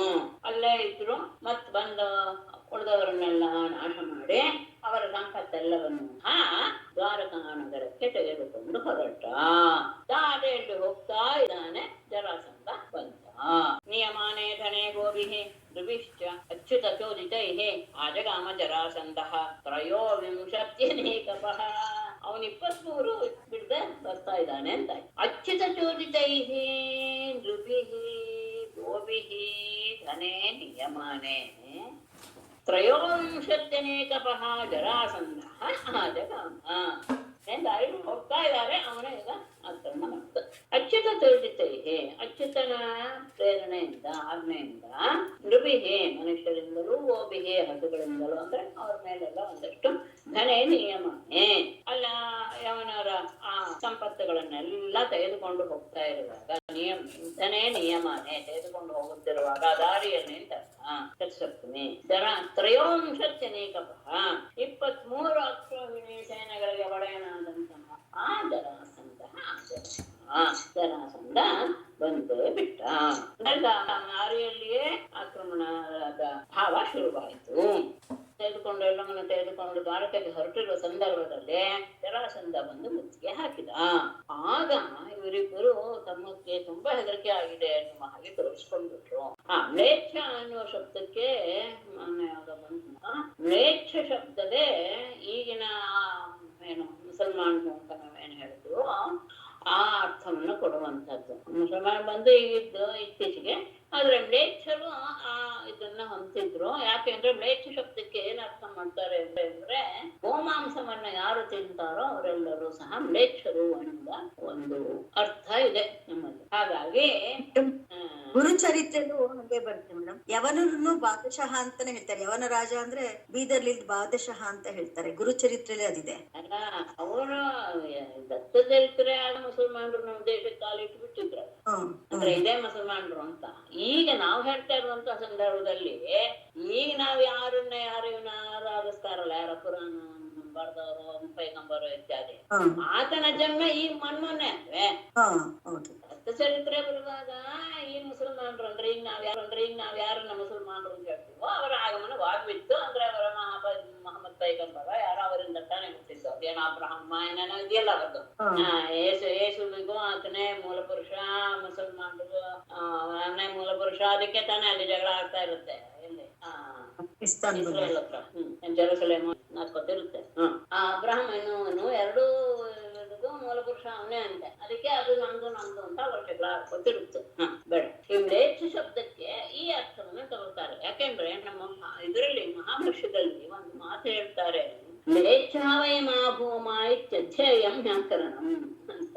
ಮ್ಲೇಚ್ಛರಾಗೋದು ಬೇಡ ಎನ್ನುವ ಉದ್ದೇಶದಿಂದ ಆ ವ್ಯಾಕರಣವನ್ನು ಓದಬೇಕು. ಅಂದ್ರೆ ಅವರ ಬಾಯಿಯಲ್ಲಿ ಯಾವಾಗಲೂ ತಪ್ಪು ಬಂದು ಬಿಡುತ್ತೆ. ತಪ್ಪು ಬಂದಾಗ ತಪ್ಪಿನ ಇದನ್ನ ಏನು ಪರಿಣಾಮವನ್ನು ಅನುಭವಿಸಬೇಕಾಗುತ್ತೆ ಅಂತ ಹೇಳಿ ಅದರಲ್ಲಿ ಒಂದು ಶಬ್ದವನ್ನು ಹಾಕ್ತಾರೆ. ಹಾಗಾಗಿ ಮ್ಲೇಚ್ಛರು ಅಂದ್ರೆ ಅಲ್ಲಿ ಚೆನ್ನಾಗಿ ಕೊಟ್ಟಿದ್ದಾರೆ. ಯಾರು ಗೋಮಾಂಸವನ್ನು ತಿಂತಾರೋ ಅವರು ಮ್ಲೇಚ್ಛರು. ಇವರು ಅದೇ ಅವರಾದ್ದರಿಂದ ಇವರನ್ನ ಮ್ಲೇಚ್ಛರು ಅಂತ ಕರೀತಾರೆ. ಮ್ಲೇಚ್ಛ ಶಬ್ದ ಎಲ್ಲೆಲ್ಲಿ ಬರುತ್ತೆ ಅಲ್ಲಲ್ಲ, ಅಂದ್ರೆ ಆಮೇಲೆ ಬಂದಂತಹ ಶಬ್ದದಲ್ಲಿ ಇವ್ರನ್ನ ಯವನ ಮ್ಲೇಚ್ಛ ಎರಡು ಒಂದೇ ಪದನ ಅಂದ್ರೆ ಒಂದೇ ಅಲ್ಲ. ಅದರಲ್ಲಿ ಯವನರು ಅಂದ್ರೆ ಸಾಮಾನ್ಯವಾಗಿ ಗ್ರೀಕರಿಗೆ ಹೇಳ್ತಾರೆ. ಅಲೆಕ್ಸಾಂಡರ್ ಅದೇ ಹೇಳೋದಲ್ಲ, ನನಗೆ ಈಗ ಅದ್ರ ಬಗ್ಗೆ ಅಷ್ಟು ಜ್ಞಾನ ಇಲ್ಲ. ಗ್ರೀಕರನ್ನ ಯವನರು ಅಂತ ಹೇಳೋದು. ಯಾಕೆಂದ್ರೆ ನಮ್ಮಲ್ಲಿ ಜ್ಯೋತಿಷಿ ಶಾಸ್ತ್ರದಲ್ಲಿ ಆ ಗ್ರೀಕಿನ ಯವನರು ಬಹಳ ಕೆಲಸ ಮಾಡಿದ. ಆ ವರಾಹ ಮಿಹಿರನ ಯವನರ ಒಂದು ವಿಷಯವನ್ನೂ ಸಹ ಅಂದ್ರೆ ಯವನರ ಆ ಪದಗಳನ್ನೂ ಸಹ ಹಾಗಾಗೇ ತಗೊಂಡಿಲ್ಲ. ಜ್ಯೋತಿಷಾಸ್ತ್ರದಲ್ಲೂ ಬಹಳ ಅಗ್ರಗಣ್ಯರವರು ಯವನ. ಅರಿಸ್ಟಾಟಲ್ ಇವರೆಲ್ಲ ಯಾರು ಸಾಕ್ರೆಟಿಸ್ ಅಂತ ಇದ್ನಲ್ಲ ತತ್ವಶಾಸ್ತ್ರ. ಆದ್ರೆ ಅವರಲ್ಲಿ ಯವನ ವಿದ್ವಾಂಸರು ಇದ್ರ ಜ್ಯೋತಿಷಾಸ್ತ್ರದಲ್ಲಿ ಬಹಳ ಮೇಲ್ಗೆ. ಯಾಕೆಂದ್ರೆ ವರಾಹ ಮಿಹಿರ ತನ್ನ ಗ್ರಂಥದಲ್ಲಿ ಆ ಶಬ್ದಗಳನ್ನ ಹಾಗಾಗಿ ಯಥಾವತ್ ತಗೊಂಡು ಬರೆದಿರೋದು ಉಂಟು. ಸರಿ. ಅಲ್ಲ, ಇದು ನನಗೆ ಗೊತ್ತಿರೋ ಅಂದ್ರೆ ಇದು ಜ್ಯೋತಿಷಾಸ್ತ್ರ ಸ್ವಲ್ಪ ಗೊತ್ತಿರೋದ್ರಿಂದ ಅದ್ರ ಜ್ಞಾನ ಉಂಟು ನನಗೆ. ಅದನ್ನ ಯವನರು ಅಂತ ಆಮೇಲೆ ಏನೇನು ಬಂದ್ಬಿಟ್ಟಿದೆಯೋ ಶಬ್ದಗಳು ಅಥವಾ ಶಬ್ದಗಳು ಅದು ಗೊತ್ತಿಲ್ಲ. ಆದ್ರೆ ಗ್ರೀಕ್ ಯವನರಿದ್ದಾರಲ್ಲ ಅವರು ಜ್ಯೋತಿಷಾಸ್ತ್ರದಲ್ಲಿ ಪಂಡಿತರು ಅಂದ್ರೆ ಅವರ ಇದೆಲ್ಲ ಜೀವನ ಶೈಲಿ ಎಲ್ಲ ಏನು ಅನ್ನೋದು ನನಗೆ ಅರಿವಿಲ್ಲ. ಯಾರಾದ್ರೂ ಹಿಸ್ಟ್ರಿ ಓದಿದವರು ಜ್ಞಾನ ಇರೋರು ಹೇಳ್ಬೇಕು. ಅಲೆಕ್ಸಾಂಡರ್ ಬಂದಾಗ ಕೆಲವೆಲ್ಲ ಇಲ್ಲೇ ಉಳ್ಕೊಂಡ್ರಲ್ಲ ಗ್ರೀಕ್. ಉಳ್ಕೊಂಡ್ರು ಅಂತ ಇಲ್ಲಮ್ಮ, ನನಗೆ ಅಂತ ಹಿಸ್ಟ್ರಿ ಜ್ಞಾನ ಅಷ್ಟೆಲ್ಲ ಇಲ್ಲ. ಅದನ್ನ ಓದ್ತಾ ಕೂತ್ರೆ ಅಲ್ಲಿಗೆ ಕೂತ್ಕೋಬೇಕಾಗುತ್ತೆ ಹೊತ್ತು ಈ ಸರಿ ಆಗಲ್ಲ. ಅದನ್ನೇ ತಿಳಿದ್ರೆ ಅದನ್ನೇ ತಿಳಿಸ್ಬೋದು ಮೇಡಮ್. ನೇಚರು ಅಂತಂದ್ರೆ ಈಗ ನಮ್ ದೇಶಕ್ಕೆ ಬ್ರಿಟಿಷ್ ಅವಾಗ ನಮ್ಮ ಇದ್ರ ಗ್ರಂಥಗಳೆಲ್ಲ ಏನ್ ಹೇಳುತ್ತೆ ಅಂದ್ರೆ ಅದೇ ಸ್ವಾತಂತ್ರ್ಯ 1700 ಇಸ್ವಿನಲ್ಲಿ ಈ ಬ್ರಿಟಿಷರು ಯಾರು ಬಂದ್ರು ನಮ್ ದೇಶಕ್ಕೆ ಅವ್ರನ್ನ ಲೇಚರು ಅಂತ ಕರೀತಾರೆ. ಅಂದ್ರೆ ಕ್ರಿಶ್ಚಿಯನ್ಸ್ ಅಂತ ನಾವ್ ಯಾರನ್ನ ಹೇಳ್ತೀವೋ ಅವ್ರನ್ನ. ಈ ಯವನರು ಅಂತಂತಂದ್ರೆ ಇದೇ ನೀವ್ ಹೇಳಿದಂಗೆ ಪೈಗಂಬರ್ನ ಅನುಯಾಯಿಗಳು ಅವ್ರನ್ನ ಯವನರು ಅಂತ ಹೇಳ್ತಾರೆ. ಈ ಯೇಸು ಲೇಚರು ಅದೇ ನಮ್ಮ ಈಗ ಇದು ಸ್ವಾತಂತ್ರ್ಯ ಇದ್ರದ್ದು ಸಂಗ್ರಾಮದ ಗ್ರಂಥಗಳೆಲ್ಲ ಬಂದಾಗ ಅದ್ರಲ್ಲಿ ಲೇಚರು ಅಂತ ಹೇಳ್ತಾರೆ ಬ್ರಿಟಿಷರು. ನಮ್ಗೆ ಅದೊಂದೇ ಶಬ್ದ ಗೊತ್ತಿದ್ದು ಲೇಚರು ಅಂತ ಅನ್ನೋದು. ಆದರೆ ಕ್ರಿಶ್ಚಿಯನ್ರು ಸಹ ಗೋಮಾಂಸ ತಿನ್ನೋರು ತಾನೆ. ಹೌದು, ಅದು ಗೋಮಾಂಸ ಭಕ್ಷಣ ಅವರಲ್ಲೂ ಇದ್ದೇ ಇದೆ, ಇಲ್ಲ ಅಂತಿಲ್ಲ.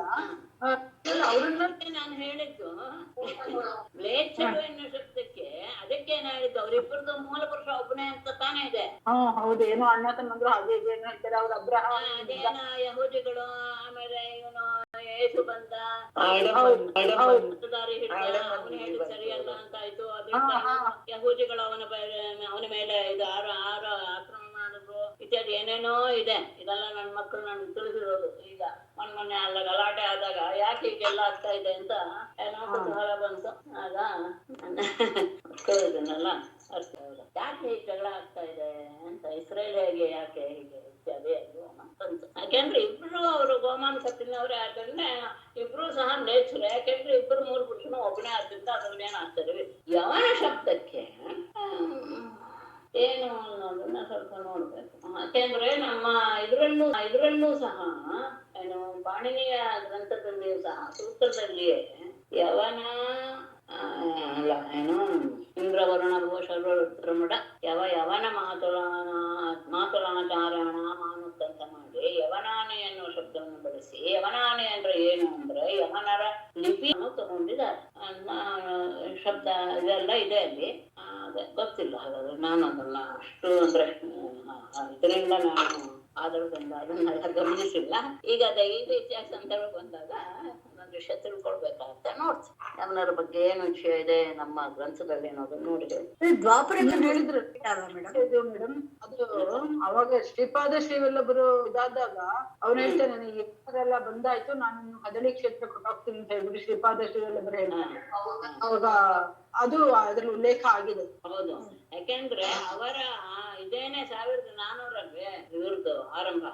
ಮುಸಲ್ಮಾನರ ಆರಂಭ ಆಗಿದ್ದೆ 1400 4ನೇ ಶತಮಾನ ಅಂತ. ಅದಕ್ ಮೊದ್ಲೇನ ಅವ್ರದ್ದೇನು ಇರ್ಲಿಲ್ಲ. ಅಂದ್ರೆ ನಮ್ಮ ಇದಕ್ಕೆ ಈ ಕಡೆ ಬಂದಿದ್ದ ಏನಂತ ಮೊದ್ಲೇ ಗೊತ್ತಿಲ್ಲ. ಹೌದು, ಅದನ್ನ ನಾನು ಓದಿದ್ದೇನೆ. ಅಂದ್ರೆ ಕೃಷ್ಣ ಇದ್ದಾಗ ಅಲ್ಲಿ ಇರ್ಲಿಲ್ಲ ಅಲ್ವಾ ಮೇಡಮ್? ಮುಸಲ್ಮಾನರು ಇರ್ಲಿಲ್ಲ ಅಲ್ವಾ? ಇರ್ಲಿಲ್ಲ. ಅಲ್ಲ ಲೇಚರಿದ್ರು ಅದಕ್ಕೆ ನಾನು ಅಂತ ಯಾರನ್ನ ನಾನು ಹೇಳ್ತೀವೋ ಅದೇ ಸ್ವಭಾವದವರು ಹಿಂದೆ ಇದ್ರು ಅವರು ಲೇಚರು ಅಂತ ಅನ್ನಿಸ್ಕೊಳ್ತಾ ಇದ್ದಾರೆ. ಸರಿ. ಅವರೆಲ್ಲ ಹುಟ್ಟಿದ ಯಾವಾಗ ಅಂದ್ರೆ ಆ ನಂದಿನಿಯ ಇದರಿಂದ ಹುಟ್ಟಿದ್ರು ಅನ್ನೋದು ಒಂದು ಸಂದರ್ಭ ಬರುತ್ತೆ ನಮ್ಮ. ನಂದಿನಿ ತನ್ನ ದೇಹವನ್ನ ಕೊಡಗಿದಾಗ ಅವಳ ದೇಹದ ರೋಮಗಳಿಂದ ಇವರೆಲ್ಲರೂ ಯಾರೋ ಯವನರು, ಲೇಚರು, ಇನ್ಯಾರ್ಯಾರೋ ಒಂದಷ್ಟು ಶಬ್ದಗಳು ಬರುತ್ತದೆ. ಅವರೆಲ್ಲ ಆಗ ಜನ್ಮ ತಾಳಿದ್ರು. ಅವರು ಬಂದ ವಿಶ್ವಾಮಿತ್ರ ಎಲ್ಲ ಪೋಷಿಸಿದಾಗ ಅವನ ಸೈನ್ಯವನ್ನೆಲ್ಲ ಹೊಡೆದೋಡಿಸಕ್ಕೆ ಕಾರಣನಾದರು ಅಂತ ಆ ಸಂದರ್ಭ ಬರುತ್ತೆ. ಜಾತಿ ಅಂತ ಕಾಲಯವನ ಅವನು ಯವನ ರಾಜ ಅವನನ್ನ ಮಾಡಿದ್ದ ರಕ್ಷಣೆ ಮಾಡಿದ್ದ.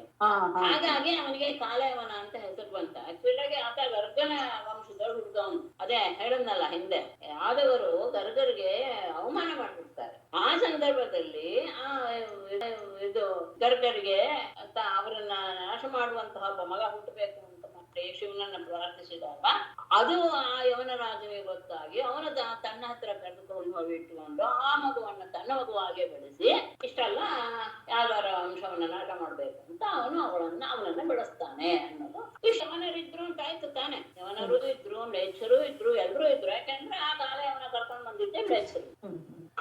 ಸರಿ ಮೇಡಮ್, ಧನ್ಯವಾದ. ಅದೇ ಗರ್ಗರೆ ಮುಚ್ಚುಕುಂದನ್ಗೂ ಹೇಳಿರ್ತಾರಲ್ವಾ, ನಿನಗೆ ಕೃಷ್ಣ ದರ್ಶನ ಆದಾಗ. ಗರ್ಗರಲ್ಲ ಅಂತ ವೃದ್ಧ ಗರ್ಗರು ಅವ್ರ ಆವಾಗ ಯಕ್ಷವಂಶವೇ ತ್ರೇತಾಯುಗದವರು ಆ ಗರ್ಗರು. ಅದೇ ತ್ರೇತಾಯುಗದವರು ಆ ಗರ್ಗರು. ಅದೇ ಸೊ ಇಬ್ರು ಬೇರೆ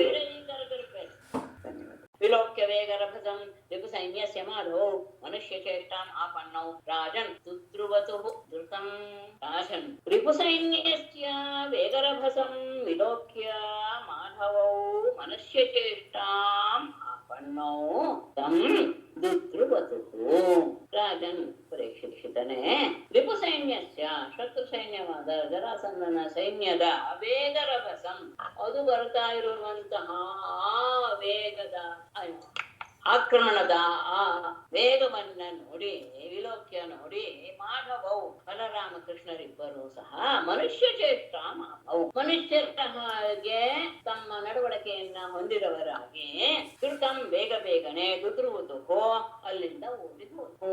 ಯಾರಾದ್ರೂ ಸೈನ್ಯ ನೋಡಿದ ತಕ್ಷಣ ಓಹೋ ಇವ್ರು ನಮ್ಮನ್ನು ಕೊಂದು ಬಿಡ್ತಾರೆ ಎನ್ನುವ ಭಾವವನ್ನು ಹೇಗೆ ಮನುಷ್ಯರು ಹೊಂದುತ್ತಾರೋ ಆ ರೀತಿಯಾಗಿ ಇವ್ರು ನಮ್ಮನ್ನು ಕೊಂದ್ಬಿಡ್ತಾರೆ ಎನ್ನುವ ಭಾವವನ್ನ ಪ್ರಕಟಪಡಿಸ್ತಾ ಮನುಷ್ಯರ ಹಾಗೆ ತಮ್ಮ ಭಾವವನ್ನ ಎಲ್ರಿಗೂ ತೋರಿಸ್ತಾ ಅವನನ್ನ ಬಿಟ್ಟು ಅಲ್ಲಿಂದ ಓಡಿ ಹೋಗ್ಬಿಟ್ರು. ಅಷ್ಟೇ ಅಲ್ಲ, ತಾವು ತನ್ನಂತಹ ಆ ಹಣವನ್ನೂ ಸಹ ಅಲ್ಲೇ ಬಿಟ್ಟು ಓಡ್ದೋಗ್ಬಿಟ್ರು ಅಂತ ಹೇಳ್ತಾರೆ. ವಿಹಾಯ ವಿತ್ತಂ ಪ್ರಚುರಂ ಅಭೀತೌ ಭೀರುಭೀತವತ್ ಪ್ರಜ್ಞಾ ಪದ್ಮಫಲಾಶಾಭ್ಯಾಂ ಚೇರತು ಉಪಯೋಜನಂ. ಪ್ರಚುರಂ ವಿತ್ತಂ ವಿಹಾಯ ಅಭೀತೌ ಭೀರುಭೀತವತ್ ಪದ್ಮಫಲಾಶಾಭ್ಯಾಂ ಪದ್ಮ್ಯಾಂ ಉಪಯೋಜನಂ ಚೇರತು. ಪ್ರಚುರಂ ವಿತ್ತಂ ವಿಹಾಯ ದೊಡ್ಡದೇ ಸಂಪತ್ತು ಸಿಕ್ಕಿತ್ತು ಕಾಲಯವನಂದು.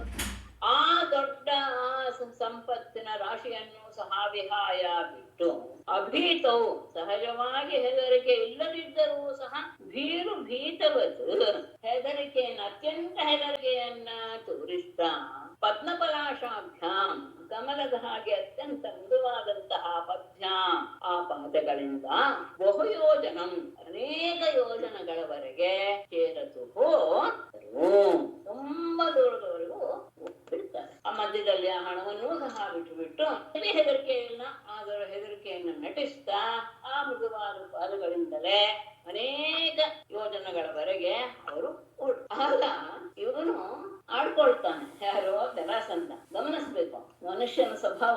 17 ಬಾರಿ ಆತನಿಂದ ಸೋಲನ್ನ ಅನುಭವಿಸಿ ಅವರ ದಯೆಯಿಂದ ಮುಕ್ತನಾಗಿ ರಾಜ್ಯಕ್ಕೆ ಹೋದ.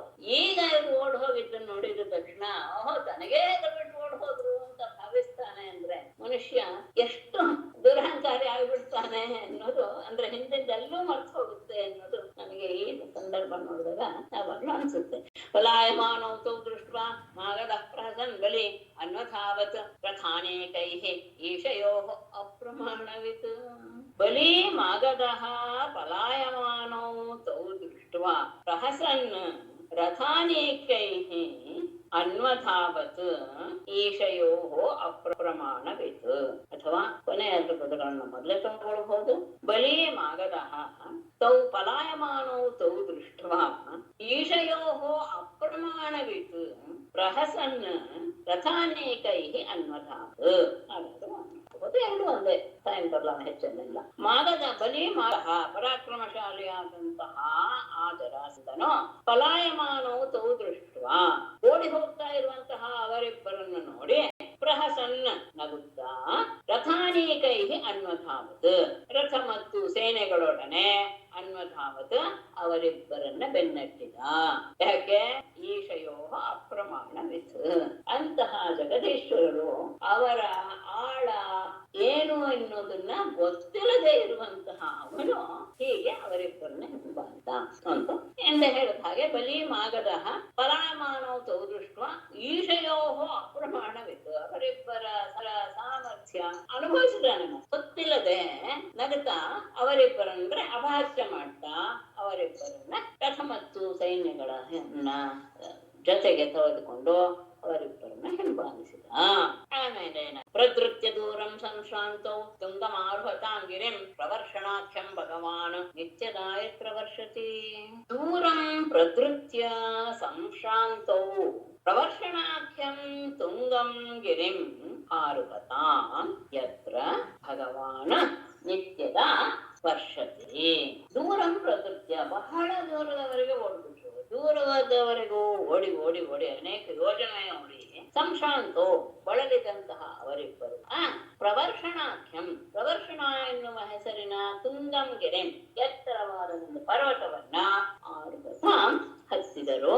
ಎತ್ತರ ಯಾವ ಆ ಪ್ರವರ್ಷಣ ಪರ್ವತದಲ್ಲಿ ಭಗವಾನ್ ಅಂದ್ರೆ ಇಂದ್ರ ಅಂತ ಅಲ್ಲಿ ಯಾಕೆ ಮಳೆಯ ವಿಷಯ ಆದ್ರಿಂದ ನಿತ್ಯದ ವರ್ಷತಿ ಯಾವಾಗಲೂ ಸಹ ಅಲ್ಲಿ ಇಂದ್ರ ಮಳೆ ಸುರಿಸ್ತಾನೆ ಇರ್ತಾನೆ. ಅಂತಹ ಬಹಳ ದೂರ ಓಡಿದ ಮೇಲೆ ಒಂದು ಪ್ರವರ್ಷಣ ಎನ್ನುವಂತಹ ಒಂದು ಪರ್ವತ ಸಿಕ್ತು. ಅದು ಅತ್ಯಂತ ಎತ್ತರವಾದಂತಹ ಪರ್ವತ. ಆ ಪರ್ವತವನ್ನ ಹತ್ತಿದರು. ಅಲ್ಲಿ ಇಂದ್ರ ಅವರು ಮಳೆ ಸುರಿಸ್ತಾ ಇರ್ತಾನೆ ಅನ್ನೋದು ವಿಶೇಷ. ಆಮೇಲೆ ಗಿರೌ ನಿಲೀನೌ ಆಜ್ಞಾಯ ನಾಧಿಗಮ್ಯ ಪರಂ ನೃಪ ದದಾಹ ಗಿರಿಂ ಏದೋಭಿಃ ಸಮಂತಾತ್ ಅಗ್ನಿಂ ಉತ್ಸೃಜನ್.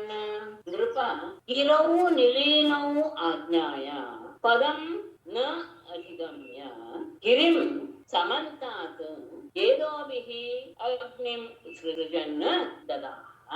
ಅಲ್ಲಿ ಇವನು ಸಹ ಅವನ ಹತ್ತು ಹೋದ. ಅಲ್ಲಿ ಬಹಳ ಹುಡುಕದ. ಗಿರೌ ನಿಲೀನೋ ಆಜ್ಞಾಯ ಆ ಪರ್ವತದಲ್ಲಿ ಅಡಗಿಕೊಂಡಿದ್ದಾರೆ ಎನ್ನುವುದನ್ನ ತಿಳಿದವನಾಗಿ ಸ್ವಲ್ಪ ಸಂಬೋಧನೆ ಪರೀಕ್ಷಿತನೆ. ಆ ಪರ್ವತದಲ್ಲಿ ಅಡಗಿದ್ದಾರೆ ಎನ್ನುವುದನ್ನ ತಿಳಿದು ಆದರೆ ಎಷ್ಟು ಹುಡುಕಿದ್ರು ಸಹ ನ ಅಧಿಗಮ್ಯ ಅವ್ರು ಎಲ್ಲಿದ್ದಾರೆ ಎನ್ನುವುದು ಗೊತ್ತಾಗದೆ ಏನ್ ಮಾಡ್ದ ಗಿರಿಂ ಸಮಂತಾತ್ ಆ ಪರ್ವತದ ಸುತ್ತಲೂ ಸಹ ಕೆಳಭಾಗದ ಏದೋ ಬಿಹಿ ಕಟ್ಟಿಗೆಗಳಿಂದ ಅಗ್ನಿಮುತ್ಸೃಜನ್ ಎಲ್ಲ ಕಡೆ ಅಗ್ನಿಯನ್ನ ಹತ್ತಿಸಿ ದದಾಹ ಎಲ್ಲವನ್ನ ಸುಟ್ಟು ಹಾಕ್ಬಿಟ್ಟ. ಅಂದ್ರೆ ಅವ್ರೆಲ್ಲೂ ಸಹ ತಪ್ಪಿಸ್ಕೊಂಡು ಹೋಗಬಾರ್ದು. ಅಕಸ್ಮಾತ್ ಅಲ್ಲೇ ಅಡಗಿದ್ರು ಸಹ ತನ್ನ ಬೆಂಕಿಗೆ ಆಹುತಿ ಆಗ್ಬೇಕು ಅನ್ನೋ ಉದ್ದೇಶದಿಂದ ಅವ್ರು ಅಲ್ಲಿ ಅಡಗಿದ್ದಾರೆ ಅನ್ನೋದು ಗೊತ್ತಾಯ್ತು. ಆದರೆ ಎಲ್ಲಿದ್ದಾರೆ ಅನ್ನೋದು ಅವರ ಇರುವ ಸ್ಥಾನ ಗೊತ್ತಾಗಲಿಲ್ಲ. ಹಾಗಾಗಿ ಪರ್ವತವನ್ನ ಎಲ್ಲ ಸುತ್ತಲೂ ಬೆಂಕಿ ಇಟ್ಟು ಅದನ್ನ ಸುಟ್ಟು ಹಾಕಿಬಿಟ್ಟ. ಆಗ ತದ ಉತ್ಪತ್ತಿ ತರಸ ದಹ್ಯಮಾನ ತಟಾದುಭೌ ದಶೈಕ ಯೋಜನೋತ್ತುಂಗಾತ್ ನಿಪೇತತು ಅಧಃ ಭುವಿ. ದಶೈಕ ಯೋಜನೋತ್ತುಂಗಾತ್ ದಹ್ಯಮಾನ ತಟಾತ್ ಉಭೌ ತತಃ ತರಸಾ ಉತ್ಪತ್ತ್ಯ ಅಧಃ ಭುವಿ ನಿಪೇತತು. ಎಲ್ಲ ಕಡೆ ಬೆಂಕಿ ಹಚ್ತಾ ಉರಿತಾ ಇದೆ, ಕೆಳಭಾಗದಲ್ಲಿ ಉರಿತಾ ಇದೆ, ನಾಪಿಟ್ಕೊಳ್ಬೇಕು. ಆಗ ದಶ ಏಕ ಯೋಜನೋ ತುಂಗಾತ್ 11 ಯೋಜನದಷ್ಟು ಎತ್ತರವಿರುವಂತಹ ಆ ಪರ್ವತ ದಹ್ಯಮಾನ ತಟಾತ್ ಕೆಳಭಾಗವೆಲ್ಲವೂ ಸಹ ಅಗ್ನಿಯ ಆವೇಶ ಎಲ್ಲ ಕಡೆ ಅಗ್ನಿಯ ಆಕ್ರಮಣವಾಗಿದೆ. ಹಾಗೆ ಉರಿತಾ ಇರುವಂತಹ ತತಃ ಆ ಪರ್ವತದಿಂದ ಉಭೌ ಬಲರಾಮಕೃಷ್ಣರಿಬ್ಬರೂ ಸಹ ತರಸ ಉತ್ಪತ್ತ್ಯ ವೇಗದಿಂದ ಹಾರಿ ಅಧಃ ಭುವಿ ನಿಪೇತತು ಕೆಳಗಡೆ ಭೂಮಿಯಲ್ಲಿ ಇಳಿದರು, ಇಲ್ಲಿ ಹಾರಿದರು. ಅಷ್ಟು 11 ಯೋಜನೆಯಷ್ಟು ಎತ್ತರವಾಗಿರುವಂತಹ ಆ ಪರ್ವತದಿಂದ ತಕ್ಷಣ ಕೆಳಗೆ ಹಾರಿದರು. ಏನು ಅನ್ನೋದನ್ನ ಇಳಿದುಕೊಳ್ತಾರೆ. ಅಷ್ಟು ಮೇಲೆ ಹೋಗಿ ಅವರು ಹಾರಿದಾಗ ಅವನು ಎಷ್ಟು ಪರ್ವತದ ಸುತ್ತಲೂ ಎಷ್ಟು ದೂರದವರೆಗೂ ತನ್ನ ಸೈನ್ಯವನ್ನು ನಿಲ್ಲಿಸಿರ್ಬೋದು ಅಂತ ಊಹಿಸಿ ಅದನ್ನ ದಾಟಿ ಭೂಮಿಗೆ ಕೆಳಗೆ ಹಾರಿದರು ಅಂತ ಹೇಳ್ತಾರೆ. ಯಾಕಂದ್ರೆ 11 ಯೋಜನ ಅಂದಷ್ಟು ಎತ್ತರದಿಂದ ಕೆಳಗೆ ದುಂಬಿದಾಗ ಹಾರುವಾಗ ಎಷ್ಟು ದೂರದ ಆ ಕಡೆ ಅಂದ್ರೆ ಪರ್ವತಕ್ಕೂ ಅವ್ರು ಇಳಿಯುವಂತಹ ಜಾಗಕ್ಕೂ ಎಷ್ಟು ದೂರ ಇರ್ಬೋದು ಅನ್ನೋದನ್ನ ಸ್ವಲ್ಪ ಗಮನಿಸ್ಬೇಕು. ಅವರು ಅಲ್ಲಿ ತಕ್ಷಣ ಇದನ್ನ ಸೈನಿಕರನ್ನ ನಿಲ್ಲಿಸೇ ಇರ್ತಾನೆ. ಅದನ್ನ ದಾಟಿ ಅವರು ಭೂಮಿಗೆ ಹಾರಿದರು. ಆಗ ಇವ್ರು ಹಾರಿದ್ದನ್ನ ಯಾರು ಗಮನಿಸ. ಅಲಕ್ಷ್ಯಮಾಣೋ ರಿಪುಣ ಸಾನುಗೇನ ಯದುತ್ತಮೌ ಸ್ವಪುರಂ ಪುನರಾಯಾತೌ ಸಮುದ್ರ ಪರಿಖಾಂ ನೃಪ. ಸಾನುಗೇನ ರಿಪುಣ ಅಲಕ್ಷ್ಯಮಾಣೋ ಉತ್ತಮೌ ನೃಪ ಸಮುದ್ರ ಪರಿಖಾಂ ಸ್ವಪುರಂ ಪುನಃ ಆಯಾತೌ.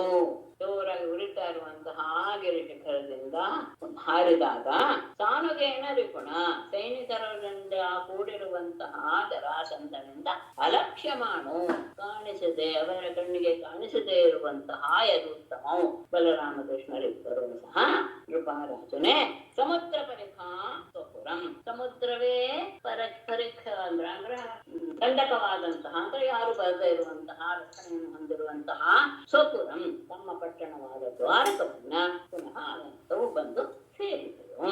ಅಲ್ಲಿಂದ ಹಾರಿ ಕೆಳಗೆ ಭೂಮಿಗೆ ಬಿದ್ದಾಗ ಯಾರಿಗೂ ಸಹ ಇವರಿಬ್ಬರು ಈ ಕಡೆ ಹಾರಿದ್ದಾರೆ ಅನ್ನೋದು ಗೊತ್ತಾಗ್ಲಿಲ್ಲ. ಹಾಗೆ ಆದಾಗ ಈ ಕಡೆಯಿಂದ ಬಂದು ಸಮುದ್ರದ ರಕ್ಷಣೆ ಇರುವಂತಹ ತಮ್ಮ ಪಟ್ಟಣವಾದ ದ್ವಾರಕಾ ನಗರಕ್ಕೆ ಬಂದು ಸೇರಿಬಿಟ್ರು.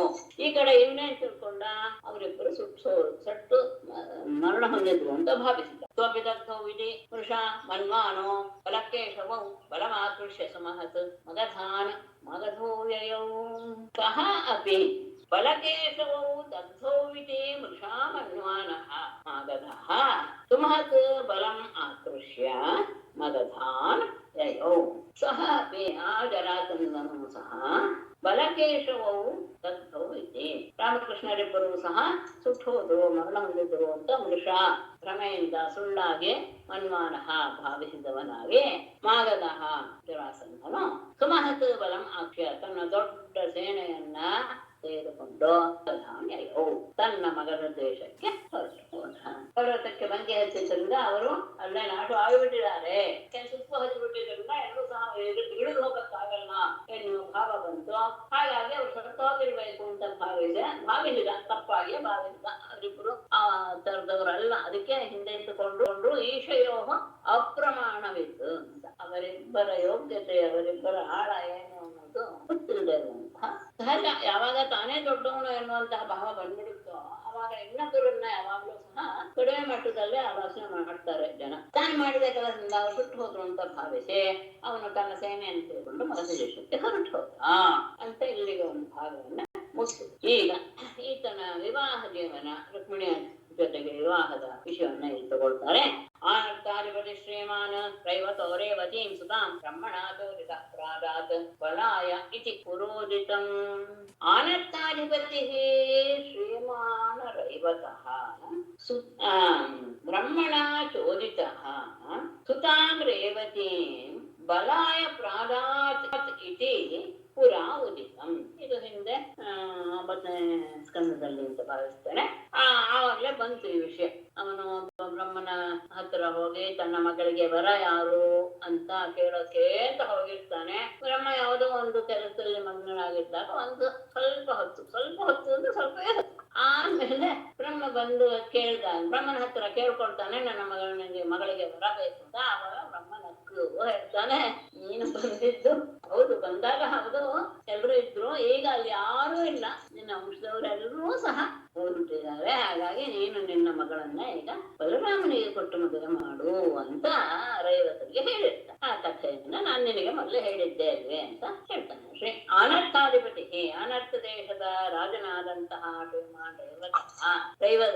ರೈವತನು ಇನ್ನೊಂದೇನೋ ಹೆಸರಿರ್ತದೆ, ಬ್ರಹ್ಮಣ ಚೋದಿತ, ಬ್ರಹ್ಮನಿಂದ ಪ್ರೇರೇಪಿಸಲ್ಪಟ್ಟವನಾಗಿ ಸುತಾಂ ರೇವತಿ ತನ್ನ ಮಗಳಾದ ರೇವತಿಯನ್ನ ಬಲಾಯ ಪ್ರಾಂತ ಬಲರಾಮನಿಗೆ ಕೊಟ್ಟ ಇತಿ. ಹೀಗೆ ಅಂದ್ರೆ ಈ ವಿಷಯವನ್ನ ನಾನು ಪುರಾವೃತ್ತಂ ಮೊದಲೇ ಹಿಂದೆ ನಾನು ನನಗೆ ತಿಳಿಸಿದ್ದೇನೆ. ಅಂದ್ರೆ ಬಲರಾಮನೇ ಈಗಾಗಲೇ ಮದುವೆ ಆಗಿದೆ, ರೇವತನ ಮಗಳಾದಂತಹ ರೇವತಿಯನ್ನ ಅವನು ಮದುವೆ ಮಾಡ್ಕೊಂಡಿದ್ದಾನೆ ಅನ್ನೋದು ಗೊತ್ತಾಗಿದೆ.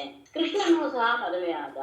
ಭಗವಾನ್ ಅಪಿ ಗೋವಿಂದ ಉಪಯೇಮೆ ಕುರುದ್ವಃ ವೈದರ್ಭೀಂ ಭೀಷ್ಮಕಸುತಾಂ ಶ್ರೇಯೋ ಮಾತ್ರಾಂ ಸ್ವಯಂವರೇ. ಮುಂದನ್ನು ಹೇಳ್ಬಿಡ್ತೀನಿ. ಪ್ರಮಚ್ಛತರ ಸಾರಾಜ್ಞಃ ಶಾಲ್ವಾದೀಶ್ಚೈತ್ಯ ಪಕ್ಷತಾನ್ ಪಶ್ಯತಾನ್ ಸರ್ವಲೋಕಾನಾಂ ತಾರ್ಕ್ಷ್ಯ ಪುತ್ರಃ ಸುಧಾಮಿವ. ಭಗವಾನ್ ಗೋವಿಂದ ಕುರುದ್ವಃ ಭಗವಾನ್ ಗೋವಿಂದಃ ಅಪಿ ಸ್ವಯಂವರೆ ಶಾಲ್ವಾದೀನ್ ಚೈತ್ಯಪಕ್ಷತಾನ್ ರಾಜ್ಞಃ ತರಸಾ ಪ್ರತ್ಯ ಸರ್ವಲೋಕಾನಾಂ ಪಶ್ಯ ಪಶ್ಯತಾಂ ತಾರ್ಕ್ಷ್ಯಪುತ್ರಃ ಸುಧಾಂ ಇವ ಶ್ರಿಯಃ ಮಾತ್ರಾಂ ಭೀಷ್ಮಕಸುತಾಂ ವೈದರ್ಭೀಂ ಉಪಯೇಮೆ. ಭಗವಾನ್ ಗೋವಿಂದ ಪರಮಾತ್ಮನಾದ ಗೋವಿಂದನೂ ಸಹ ಕೃಷ್ಣನೂ ಸಹ ಕುರುದ್ಧ ಪರೀಕ್ಷಿತನೇ ಭಗವಂತನಾದ ಗೋವಿಂದನ ಸ್ವಯಂವರದಲ್ಲಿ ಶಾಲ್ವಾದೇನ್ ಶಾಲ್ವರೇ ಮೊದಲಾದಂತಹ ಚಿತ್ಯಪಕ್ಷಗಾನ್ ಶಿಶುಪಾಲನ ಪಕ್ಷದವರಾದ ರಾಜ್ಞಃ ರಾಜರನ್ನ ತರಸ ಒಮ್ಮೆಲೆ ಪ್ರಣತ್ಯ ನಾಶ ಮಾಡಿ ಸರ್ವಲೋಕಾನಾಂ ಪಶ್ಯತಾಂ ಎಲ್ಲರೂ ನೋಡುತ್ತಿರುತ್ತಾರೆ. ಡ್ಯೂಟಿ ಮಾಡಿಪ್ಪ. ತಾರ್ಕ್ಷ್ಯಪುತ್ರ ಸುಧಾಮಿಗ ಹೇಗೆ ಗರುಡನು ಎಲ್ಲರೂ ನೋಡ್ತಾ ಇದ್ದಾಗಲೇ ದೇವರು ನೋಡ್ತಾ ಇದ್ದಾಗಲೇ ಅವನ ಅಮೃತವನ್ನು ತಗೊಂಡು ಹೋಗ್ಬಿಡ್ತಾನೆ ತನ್ನ ತಾಯಿಗೋಸ್ಕರ. ಅವನು ಹೇಗೆ ಅಮೃತವನ್ನು ತಗೊಂಡು ಹೋದನೋ ಹಾಗೆ ಶ್ರೀಯಃ ಮಾತ್ರ ಲಕ್ಷ್ಮಿಯ ಅಂಶಳಾದಂತಹ ಭೀಷ್ಮಕ ಸುತಾಂ ಭೀಷ್ಮಕ ರಾಜನ ಮಗಳಾದ ವೈದರ್ಭೀಂ ವಿದರ್ಭ ದೇಶದ ಕನ್ಯೆಯಾದಂತಹ ರುಕ್ಮಿಣಿಯನ್ನು ಉಪಯೇಮೆ ವಿವಾಹವಾದ. ಅವನು ಸಹ ಭೀಷ್ಮಕ ರಾಜನ ಮಗಳಾದ ರುಕ್ಮಿಣಿಯನ್ನು ಮದುವೆಯಾದ. ಅವಳು ಸಾಕ್ಷಾತ್ ಲಕ್ಷ್ಮಿಯ ಅಂಶದವಳೆ. ಅವಳನ್ನ ಅವನು ಸ್ವಯಂವರದಲ್ಲಿ ಮದುವೆಯಾದ. ಆ ಸಂದರ್ಭದಲ್ಲಿ ಏನಾಯ್ತು, ಶಿಶುಪಾಲನ ಪಕ್ಷದವರಾದ ಶಾಲ್ವ ಎಲ್ಲ ಮೊದಲಾದಂತಹ ಅನೇಕ ರಾಜರು ಅವನನ್ನ ಎದುರಿಸಿದ್ರು. ಕೃಷ್ಣನನ್ನ ಅವನ ರುಕ್ಮಿಣಿಯನ್ನ ಕರೆದುಕೊಂಡು ಹೋಗುವಾಗ, ಅಂದ್ರೆ ರಥದಲ್ಲಿ ಗುಳ್ಳಿಸಿ ಕರೆದುಕೊಂಡು ಹೋಗುವಾಗ ಅವರೆಲ್ಲ ರಾಜರು ಸಹ ಆಕ್ರಮಿಸಿದರು. ಎಲ್ಲರೂ ನೋಡ್ತಾ ಇದ್ದಾಗಲೇ ಅವರನ್ನೆಲ್ಲ ನಾಶ ಮಾಡಿ ಅವರೆಲ್ಲರನ್ನು ಸೋಲಿಸಿ ಗರುಡ ಅಮೃತವನ್ನ ತಂದಂತಹ ರೀತಿಗೆ ಅವನು ರುಕ್ಮಿಣಿಯನ್ನ ಕರೆದುಕೊಂಡು ಹೋಗಿ ಮದುವೆ ಆದ. ಹೀಗೆ ಹೇಳಿದ ತಕ್ಷಣ ಪರೀಕ್ಷಿತನ ಮನಸ್ಸಿನಲ್ಲಿ ಕುತೂಹಲ ಉಂಟು. ರಾಜೋವಾಚ ಭಗವಾನ್ ಭೀಷ್ಮಕ ಸುತಾಂ ರುಕ್ಮಿಣೀ ವೃಷರಾನನ ರಾಕ್ಷಸೇನ ವಿಧಾನೇನ ಉಪಯೇಮೆ ಇತಿ ಶ್ರುತಂ. ಮೇಡಮ್, ರೈವತನ ಇನ್ನೊಂದು ಹೆಸರು ಅಂತ ಹೇಳಿದ್ರಲ್ಲ, ಕಕುದ್ಮಿ ಅಂತನ. ಭಗವಾನ್ ರುಚಿರಾನನ ಭೀಷ್ಮಕ ಸುತಾಂ ರುಕ್ಮಿಣೀಂ ರಾಕ್ಷಸೇನ ವಿಧಾನೇನ ಉಪಯೇಮೆ ಇತಿ ಶ್ರುತಂ. ಪರೀಕ್ಷಿತ ಹೇಳ್ತಾನೆ, ಭಗವಾನ್ ಪರಮಾತ್ಮನು ರುಚಿರಾನನ ಸುಂದರಳಾದಂತಹ ಭೀಷ್ಮಕ ಸುತಾಂ ರುಕ್ಮಿಣಿ ಭೀಷ್ಮಕನ ಮಗಳಾದಂತಹ ರುಕ್ಮಿಣಿಯನ್ನ ರಾಕ್ಷಸೇನ ವಿಧಾನೇನ ರಾಕ್ಷಸರ ರೀತಿಯಲ್ಲಿ, ಅಂದ್ರೆ ಅಪಹಾರ ಮಾಡಿಕೊಂಡು ಹೋಗಿ ಹೊತ್ಕೊಂಡು ಹೋಗಿ ಮದುವೆ ಮಾಡ್ಕೊಳ್ಳೋದು ರಾಕ್ಷಸ ವಿವಾಹ ಅಂತ ಅನ್ಸ್ಕೊಳ್ಳೋದು. ಹಾಗೆ ರಾಕ್ಷಸರ ವಿಧಿಯಿಂದ ಉಪೇಮೆ ಮದುವೆಯಾದ ಇತಿ ಶ್ರುತಂ. ಹೀಗೆ ಅಂತ ನಾನು ನನ್ನ ಕಿವಿಗೆ ಬಿದ್ದಿದೆ ಅಂತ ನಾನು ಹೀಗೆ ಕೇಳಿದ್ದೇನೆ. ಪರಮಾತ್ಮ ರುಕ್ಮಿಣಿಯನ್ನು ಮದುವೆ ಆಗಿದ್ದು ಸಹಜವಾದಂತಹ ಸಂದರ್ಭದಲ್ಲಿ ಅವಳು ಮಾಲೆ ಹಾಕಿ ಮದುವೆ ಆಗಿದ್ದ ಅಲ್ಲ, ರಾಕ್ಷಸ ವಿಧಾನದಿಂದ ಅವನು ಅವಳನ್ನು ಅಪಹಾರ ಮಾಡಿಕೊಂಡು ಮದುವೆ ಆದ ಎನ್ನುವ ವಿಷಯವನ್ನು ಕೇಳಿದ್ದೇನೆ. ಆ ವಿಷಯ ನನಗೆ ತಿಳಿಸಿ.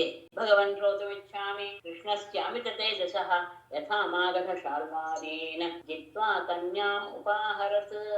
ಅಮಿತ ತೇಜಸಃ ಕೃಷ್ಣಸ್ಯ ಬೇಡ ಮೊದಲ ಭಗವನ್ ಸಂಬೋಧನೆ.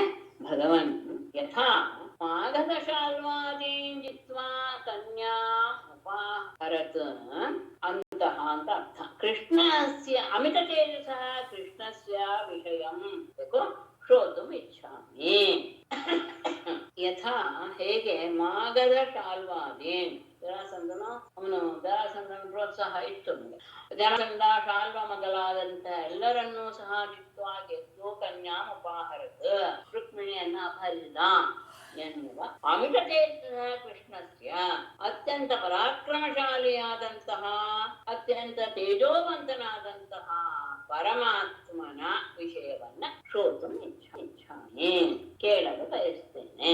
ಭಗವನ್ನನ್ನು ಪೂಜ್ಯರೇ ಅಂತ ಸಂಬೋಧನೆ ಋಷಿಗಳು ಶುಕರಿಗೆ. ಭಗವಂತ ಎಲ್ಲ ರಾಜರನ್ನು ಜರಾಸಂಧ ಶಾಲ್ವ ಮೊದಲಾದ ಎಲ್ಲ ರಾಜರನ್ನು ಸಹ ಗೆದ್ದು ಅವಳನ್ನ ಅಪಹರಿಸಿದ.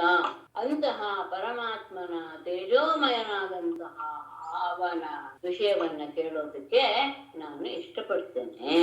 ಯಾಕೆ ಅಂದ್ರೆ ಬ್ರಹ್ಮನ್ ಕೃಷ್ಣ ಕಥಾ ಪುಣ್ಯಾಹ ಮಾಧೀಃ ಲೋಕಮಲಾಪಃ ಕೋನು ತೃಪ್ಯೇತ ಶೃಣ್ವಾನಃ ಕೃತಜ್ಞಃ ನಿತ್ಯನೂತನಾಃ.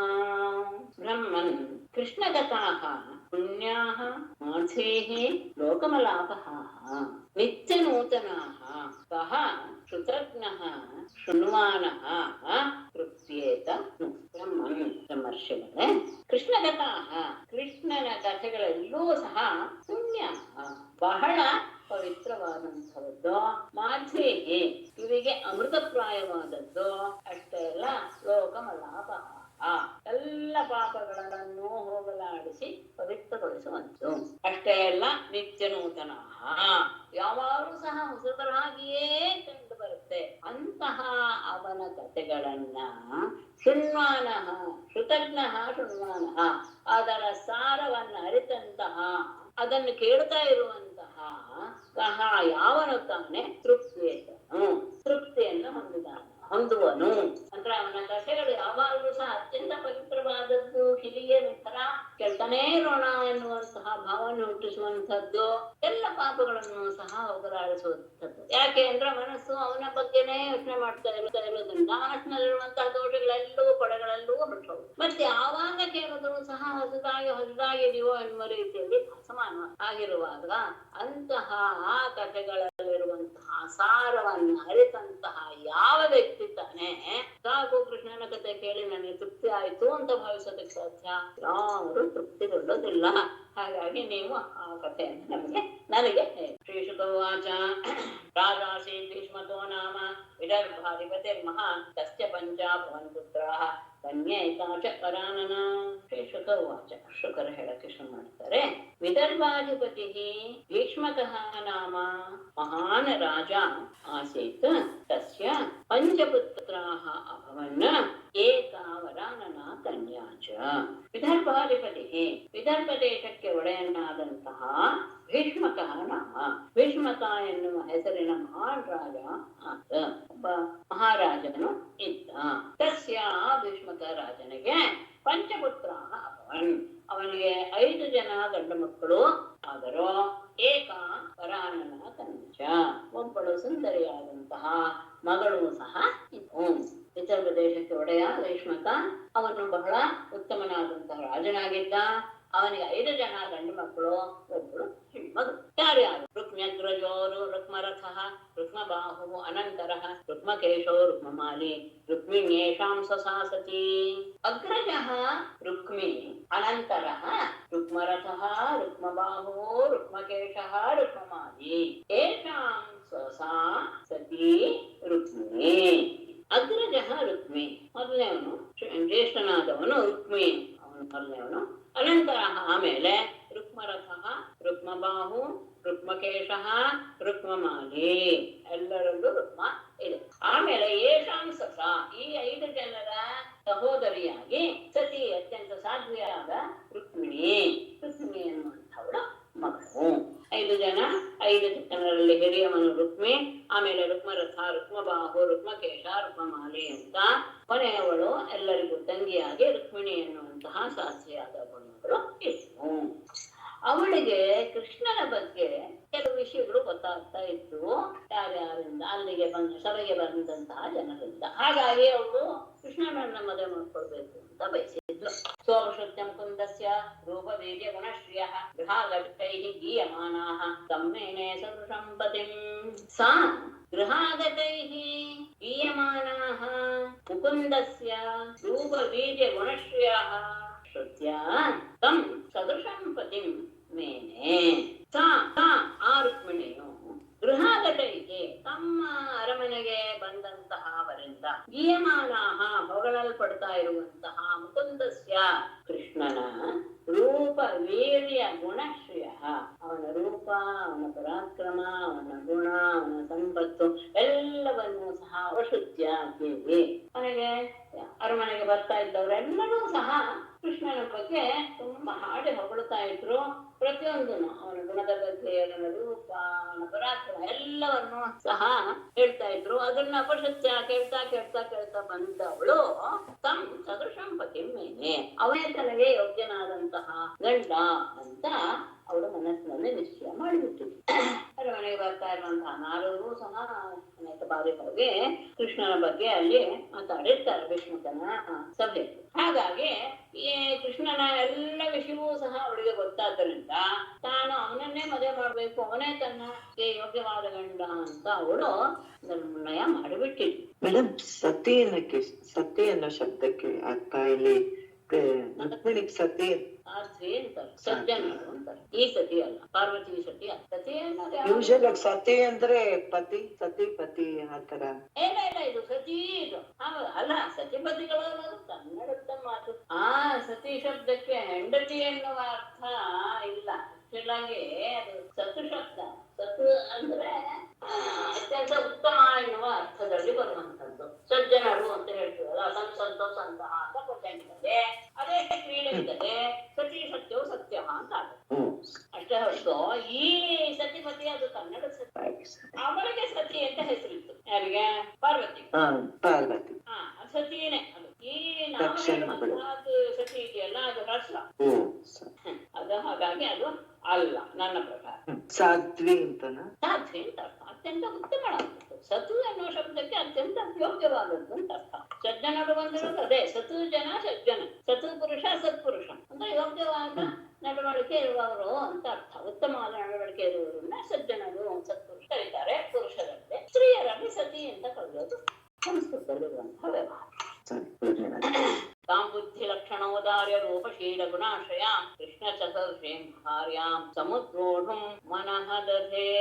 ಅವಳಿಗೆ ಮಾತ್ರ ಆ ಭಾವ ಇರಲಿಲ್ಲ, ಕೃಷ್ಣನಿಗೂ ಸಹ ಅವಳನ್ನೇ ತನ್ನ ಪತ್ನಿ, ಅವಳೇ ತನ್ನ ಪತ್ನಿ ಎನ್ನುವಂತಹ ಭಾವ ಅವನಿಗೂ ಇತ್ತು. ಅವಳನ್ನೇ ಮದುವೆಯಾಗಬೇಕು ಅಂತ ಅವನು ಸಹ ನಿಶ್ಚಿತ. ಕೃಷ್ಣ ಲಕ್ಷಣೋದಾರ್ಯ ರೂಪಶೀಲ ಗುಣಾಶ್ರಯಾಂ ತಾಂ ಸದೃಶೀಂ ಭಾರ್ಯಾಂ ಸಮುದ್ರೋಢುಂ ಮನಃ ದಧೆ. ಕೃಷ್ಣನೂ ಸಹ ಬುದ್ಧಿ ಲಕ್ಷಣ ಔದಾರ್ಯ ರೂಪ ಶೀಲ ಗುಣಾಶ್ರಯ.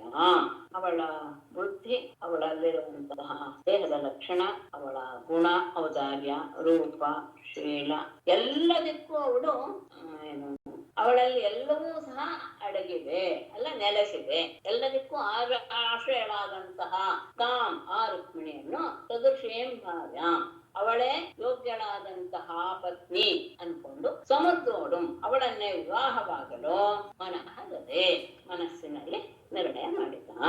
ಅವಳ ಸೌಂದರ್ಯ, ಬುದ್ಧಿ, ಅವಳ ಗುಣ, ಶೀಲ, ಸ್ವಭಾವ ಎಲ್ಲವೂ ಸಹ ಅವನು ಸಹ ಎಲ್ಲ ಕಡೆ ಕೇಳಿದ್ದ.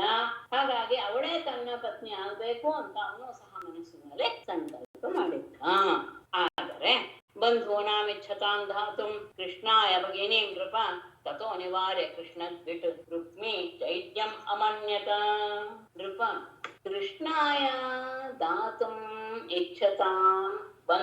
ಇಚ್ಛತಾಂ ಬಂಧೂನಾಂ ಭಗಿನೀಂ ತತಃ ನಿವಾರ್ಯ ಕೃಷ್ಣದ್ವಿಟ್ ರುಕ್ಮಿ ಚೈತ್ಯಂ ಅಮನ್ಯತ. ಕೃಪಾರಾಜನೇ ಕೃಷ್ಣಾಯ ದಾತಂ ಕೃಷ್ಣನಿಗೆ ರುಕ್ಮಿಣಿಯನ್ನು ಕೊಡಬೇಕು ಅಂತ ಇಚ್ಛತಾಂ ಬಂಧೂನಾಂ ಬಂಧುಗಳೆಲ್ಲರೂ ಸಹ ಬಯಸ್ತಾ ಇರುವಂತಹ ಅವರನ್ನ ಕೊಡುವುದಕ್ಕೆ ಭಗಿನೀಂ ತತಃ ನಿವಾರ್ಯ ತನ್ನ ಸಹೋದರಿಯಾದಂತಹ ರುಕ್ಮಿಣಿಯನ್ನ ಅದರಿಂದ ನಿವಾರ್ಯ ಆ ವಿಷಯದಿಂದ ಅವರನ್ನ ತಡೆ ಹಿಡಿದು ಕೃಷ್ಣನ ದ್ವೇಷಿಯಾದಂತಹ ರುಕ್ಮಿಯೋ ಚೈತ್ಯಂ ಅಮನ್ಯತ ಚೇಟಿ ದೇಶದ ರಾಜನಾದ ಶಿಶುಪಾಲನೆ ಯೋಗ್ಯ ಅಂತ ಅವನು ನಿರ್ಣಯ ಮಾಡಿದ. ಸ್ವಲ್ಪ ಇದಾಯ್ತು ಅನ್ವಯ. ನೃಪ ಭಗಿನೀಂ ಕೃಷ್ಣಾಯ ದಾತುಂ ಇಚ್ಛತಾಂ ಬಂಧೂನಾಂ ಅಲ್ಲೇ ತಗೊಳ್ಳಿ. ತತಃ ನಿವಾರ್ಯ ಕೃಷ್ಣ ಬಿಟ್ಟು ಉಳಿದು ಸರಿ ಇದೆ. ಭಗಿನೀಂ ಅಂದದ್ದು ಕೃಪಾರಾಜನೇ ಭಗಿನೀಂ ತನ್ನ ತಂಗಿಯನ್ನ ಅಂದ್ರೆ ರುಕ್ಮಿಗೆ ಸಂಬಂಧಪಟ್ಟ ಹೇಳಿ ತನ್ನ ಸಹೋದರಿಯನ್ನ ಕೃಷ್ಣಾಯ ದಾತುಂ ಕೃಷ್ಣನಿಗೆ ಕೊಡಬೇಕು ಅಂತ ಬಂಧೂನಾಂ ಇಚ್ಛತಾಂ ಬಂಧುಗಳೆಲ್ಲರೂ ಸಹ ಬಯಸಿರುವಾಗ ತತಃ ನಿವಾರ್ಯ ಅದನ್ನ ಅವರನ್ನ ತಡೆದಂತಹ ರುಕ್ಮಿಯು ಯಾಕೆ ಅಂದ್ರೆ ಅವನು ಕೃಷ್ಣನನ್ನು ದ್ವೇಷಿಸ್ತಾ ಇದ್ದ. ಅದಕ್ಕೆ ಜರಾಸಂಧ ಕಾರಣ. ಶಿಶುಪಾಲನೆ ತನ್ನ ತಂಗಿಗೆ ಯೋಗ್ಯವರ ಅಂತ ಅವನು ಭಾಗ. ಇಷ್ಟು ರುಕ್ಮಿಣಿಗೆ ಗೊತ್ತಾಯ್ತು. ತರವೇತ್ಯಾಸಿತಾಪಾಂಗಿ ವೈದರ್ಭಿ ದುರ್ಮನಾಭೃಷಂ ವಿಚಿಂತ್ಯಾಪ್ತಂ ದ್ವಿಜಂ ಕಂಚಿತ್ ಕೃಷ್ಣಾಯ ಪ್ರಾಹಿಣೋತ್ ಧೃತಂ. ಅಸಿತಾಪಾಂಗಿ ವೈದರ್ಭಿ ತದ ಅವೇತ್ಯ ಭೃಷಂ ದುರ್ಮನಾಃ ಧೃತಂ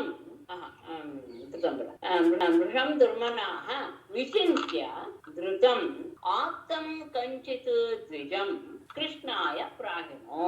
ಅಸಿತಾಪಾಂಗಿ, ಸುಂದರಿ ಆದಂತಹ. ಅಸಿತಾಪಾಂಗಿ ಅಂದ್ರೆ ಅಸಿತ ಅಂದ್ರೆ ಕಪ್ಪು, ಅಪಾಂಗ ಅಂದ್ರೆ ಕಡೆಗಣ್ಣಿನ ನೋಟಗಳು, ಅಂದ್ರೆ ಸುಂದರವಾದ ನೋಟವುಳ್ಳ ಸುಂದರಾಂಗಿಯಾದ ವೈದ ರುಕ್ಮಿಣಿಯು ತದವೇತ್ಯ, ತನ್ನ ಅಣ್ಣ ಈ ರೀತಿಯಾಗಿ ನಿಶ್ಚಯ ಮಾಡಿದ್ದಾನೆ, ಶಿಶುಪಾಲನಿಗೆ ತನ್ನನ್ನು ಕೊಡ್ತಾನೆ ಎನ್ನುವ ವಿಷಯವನ್ನ ತಿಳಿದವಳಾಗಿ ವೃಷಂ ದುರ್ಮನಃ, ಬಹಳವಾಗಿ ದುಃಖವನ್ನು ಹೊಂದಿದವಳಾಗಿ ವಿಚಿಂತ್ಯ, ಏನ್ ಮಾಡೋದು ಅಂತ ಸ್ವಲ್ಪ ಯೋಚನೆ ಮಾಡಿ, ದೃಕಂ ಬೇಗನೆ, ಕಂಚಿತ್ ಆಪ್ತಂ ದ್ವಿಜಂ, ಒಬ್ಬ ತನಗೆ ವಿಶ್ವಾಸ ಪಾತ್ರನಾದಂತಹ, ನಂಬಿಕೆಗೆ ಅರ್ಹನಾದಂತಹ ಒಬ್ಬ ಬ್ರಾಹ್ಮಣನನ್ನ ಕೃಷ್ಣನಿಗೆ ಕೃಷ್ಣನಿಗೆ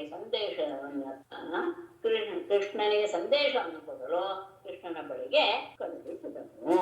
ಯಾವಾಗ ಶಿಶುಪಾಲನಿಗೆ ತನ್ನನ್ನು ಮದುವೆ ಮಾಡಿಕೊಡ್ತಾನೆ ಅಣ್ಣ ಎನ್ನುವುದು ಗೊತ್ತಾಯ್ತೋ, ಅವಾಗ ಬಹಳ ದುಃಖವಾಗೋಯ್ತು ರುಕ್ಮಿಣಿಗೆ. ಈಗ ಏನ್ ಮಾಡೋದು ಅಂತ ಯೋಚನೆ ಮಾಡಿದ್ದ ಅವಳು, ಒಬ್ಬ ವಿಶ್ವಾಸಪಾತ್ರನಾದಂತಹ ಬ್ರಾಹ್ಮಣನನ್ನ ಕರೆದು ಕೃಷ್ಣನಿಗೆ ಅವನ ಮೂಲಕ ಒಂದು ಸಂದೇಶವನ್ನು ಕಳಿಸಿತು. ದ್ವಾರಕಾಂಸ ಸಮಭ್ಯೇತ್ಯ ಪ್ರತಿಹಾರೈಃ ಪ್ರವೇಶಿತಃ ಅಪಶ್ಯತ್ ಆದ್ಯಂ ಪುರುಷಂ ಆಸೀನಂ ಕಾಂಚನಾಸನೆ. ಸಹ ದ್ವಾರಕಾಂ ಸಮಭ್ಯೇತ್ಯ ಪ್ರತಿಹಾರೈಃ ಪ್ರವೇಶಿತಃ ಕಾಂಚನಾಸನೆ ಆಸೀನಂ ಆದ್ಯಂ ಪುರುಷಂ ಪಶ್ಯತ್. ಸಹ ಆ ಬ್ರಾಹ್ಮಣನು ದ್ವಾರಕಾಂ ಸಮಭ್ಯೇತ್ಯ, ದ್ವಾರಕಕ್ಕೆ ಬಂದು ಪ್ರತಿಹಾರೈಃ ಪ್ರವೇಶಿತಃ, ದ್ವಾರಪಾಲಕರಿಂದ ಒಳಗೆ ಕಳುಹಿಸಲ್ಪಟ್ಟವನಿಗೆ ಕಾಂಚನಾಸನೆ, ಸುವರ್ಣಮಯವಾದ ಸಿಂಹಾಸನದಲ್ಲಿ ಆಸೀನಂ ಕುಳಿತಿರುವ ಆದ್ಯಂ ಪುರುಷಂ, ಆದಿಪುರುಷನಾದ ಪರಮಾತ್ಮನನ್ನ ಅಪಶ್ಯತ್. ತಕ್ಷಣ ಬ್ರಾಹ್ಮಣ ದ್ವಾರಕಾಪಟ್ಟಣಕ್ಕೆ ಬಂದು ಅಲ್ಲಿ ದ್ವಾರಪಾಲಕರಿಗೆ ವಿಷಯ ತಿಳಿಸಿ ಅವರೆಲ್ಲ ಅವರೆಲ್ಲ ಕರ್ಕೊಂಡು ಹೋದ್ರು. ಅಲ್ಲಿ ಸ್ವರ್ಣಮಯವಾದ ಸಿಂಹಾಸನದಲ್ಲಿ ಕುಳಿತಿರುವಂತಹ ಪರಮಾತ್ಮನಾದ ಕೃಷ್ಣನನ್ನ ಆ ಬ್ರಾಹ್ಮಣ ನೋಡಿದ. ದೃಷ್ಟ್ವಾ ಬ್ರಹ್ಮಣ್ಯ ದೇವಸ್ಥಂ ಅವರುಖ್ಯ ನಿಜಾಸನಾತ್ ಉಪವೇಶ್ಯ ಅರ್ಹಯಾಂಚಕ್ರೆ ಯಥಾತ್ಮಾನಂ ದಿವೌಕಸಃ. ಗಮನಿಸಿ ಆತ ಹೇಗೆ ಬಂದಂತಹ ಬ್ರಾಹ್ಮಣನ ಸತ್ಕಾರ ಮಾಡ್ತಾನೆ. ಬ್ರಹ್ಮಣ್ಯ ದೇವಃ ತಂ ದೃಷ್ಟ್ವಾ ನಿಜಾಸನಾತ್ ಅವರುಹ್ಯ ಉಪವೇಶ್ಯ ಯಥಾ ಆತ್ಮಾನಂ ದಿವೌಕಸಃ ತಥಾ ಅರ್ಹಯಾಂಚಕ್ರೆ. ಬ್ರಹ್ಮಣ್ಯ ದೇವ, ಬ್ರಾಹ್ಮಣರನ್ನೆಲ್ಲ ಪೂಜ್ಯರು ಅಂತ ಭಾವಿಸುವಂತಹ ಕೃಷ್ಣನು ತಂ ದೃಷ್ಟ, ಆ ಬ್ರಾಹ್ಮಣನನ್ನು ನೋಡಿ, ನಿಜಾಸನಾತ್ ಅವರುಹ್ಯ, ತನ್ನ ತಾನು ಕುಳಿತಂತಹ ಆ ಸಿಂಹಾಸನದಿಂದ ಕೆಳಗಿಳಿದು ಉಪವೇಶ್ಯ ಬಂದಂತಹ ಆ ಪರಮ ಬ್ರಾಹ್ಮಣನನ್ನ ಯೋಗ್ಯ ರೀತಿಯಲ್ಲಿ ಕೂರಿಸಿ ಯಥಾ ಆತ್ಮಾನಂ ದಿವೌಕಸಃ, ಹೇಗೆ ತನ್ನನ್ನ ದೇವತೆಗಳು ಪೂಜೆ ಮಾಡ್ತಾರೋ ಹಾಗೆ ಅರ್ಹಯಾಂಚಕ್ರೆ ಆತನನ್ನ ಪೂಜೆ. ಬ್ರಾಹ್ಮಣರ ಬಗ್ಗೆ ಅತ್ಯಂತ ಗೌರವವಿರುವಂತಹ ಪರಮಾತ್ಮ ಆ ಬ್ರಾಹ್ಮಣನನ್ನು ನೋಡಿದ ತಕ್ಷಣ ತನ್ನ ಆಸನದಿಂದ ಇಳಿದು ಆತನನ್ನ ಯೋಗ್ಯ ಆಸನದಲ್ಲಿ ಕೂರಿಸಿ ದೇವತೆಗಳು ತನ್ನನ್ನ ಹೇಗೆ ಪೂಜಿಸ್ತಾರೋ ಆ ರೀತಿಯಲ್ಲಿ ಆ ಬ್ರಾಹ್ಮಣನನ್ನ ಪೂಜಿಸಿದ. ತಂ ಭುಕ್ತಮಂತಂ ವಿಶ್ರಾಂತಂ ಉಪಗಮ್ಯ ಸತಾಂಗತಿಃ ಪಾಣಿನ ಅಭಿಮೃಶನ್ ಪಾದೌ ಅವ್ಯಗ್ರಹ ತಂ ಅಪೃಚ್ಛತ. ಭುಕ್ತವಂತಂ ವಿಶ್ರಾಂತಂ ತಂ ಉಪಗಮ್ಯ ಸತಾಂಗತಿಃ ಪಾದೌ ಪಾಣಿನ ಅಭಿಮೃಶನ್ ಅವ್ಯಗ್ರಹ ತಂ ಅಪೃಚ್ಛತ. ಬಂದಂತಹ ಬ್ರಾಹ್ಮಣನಿಗೆ ಊಟವೆಲ್ಲ ಆಯ್ತು.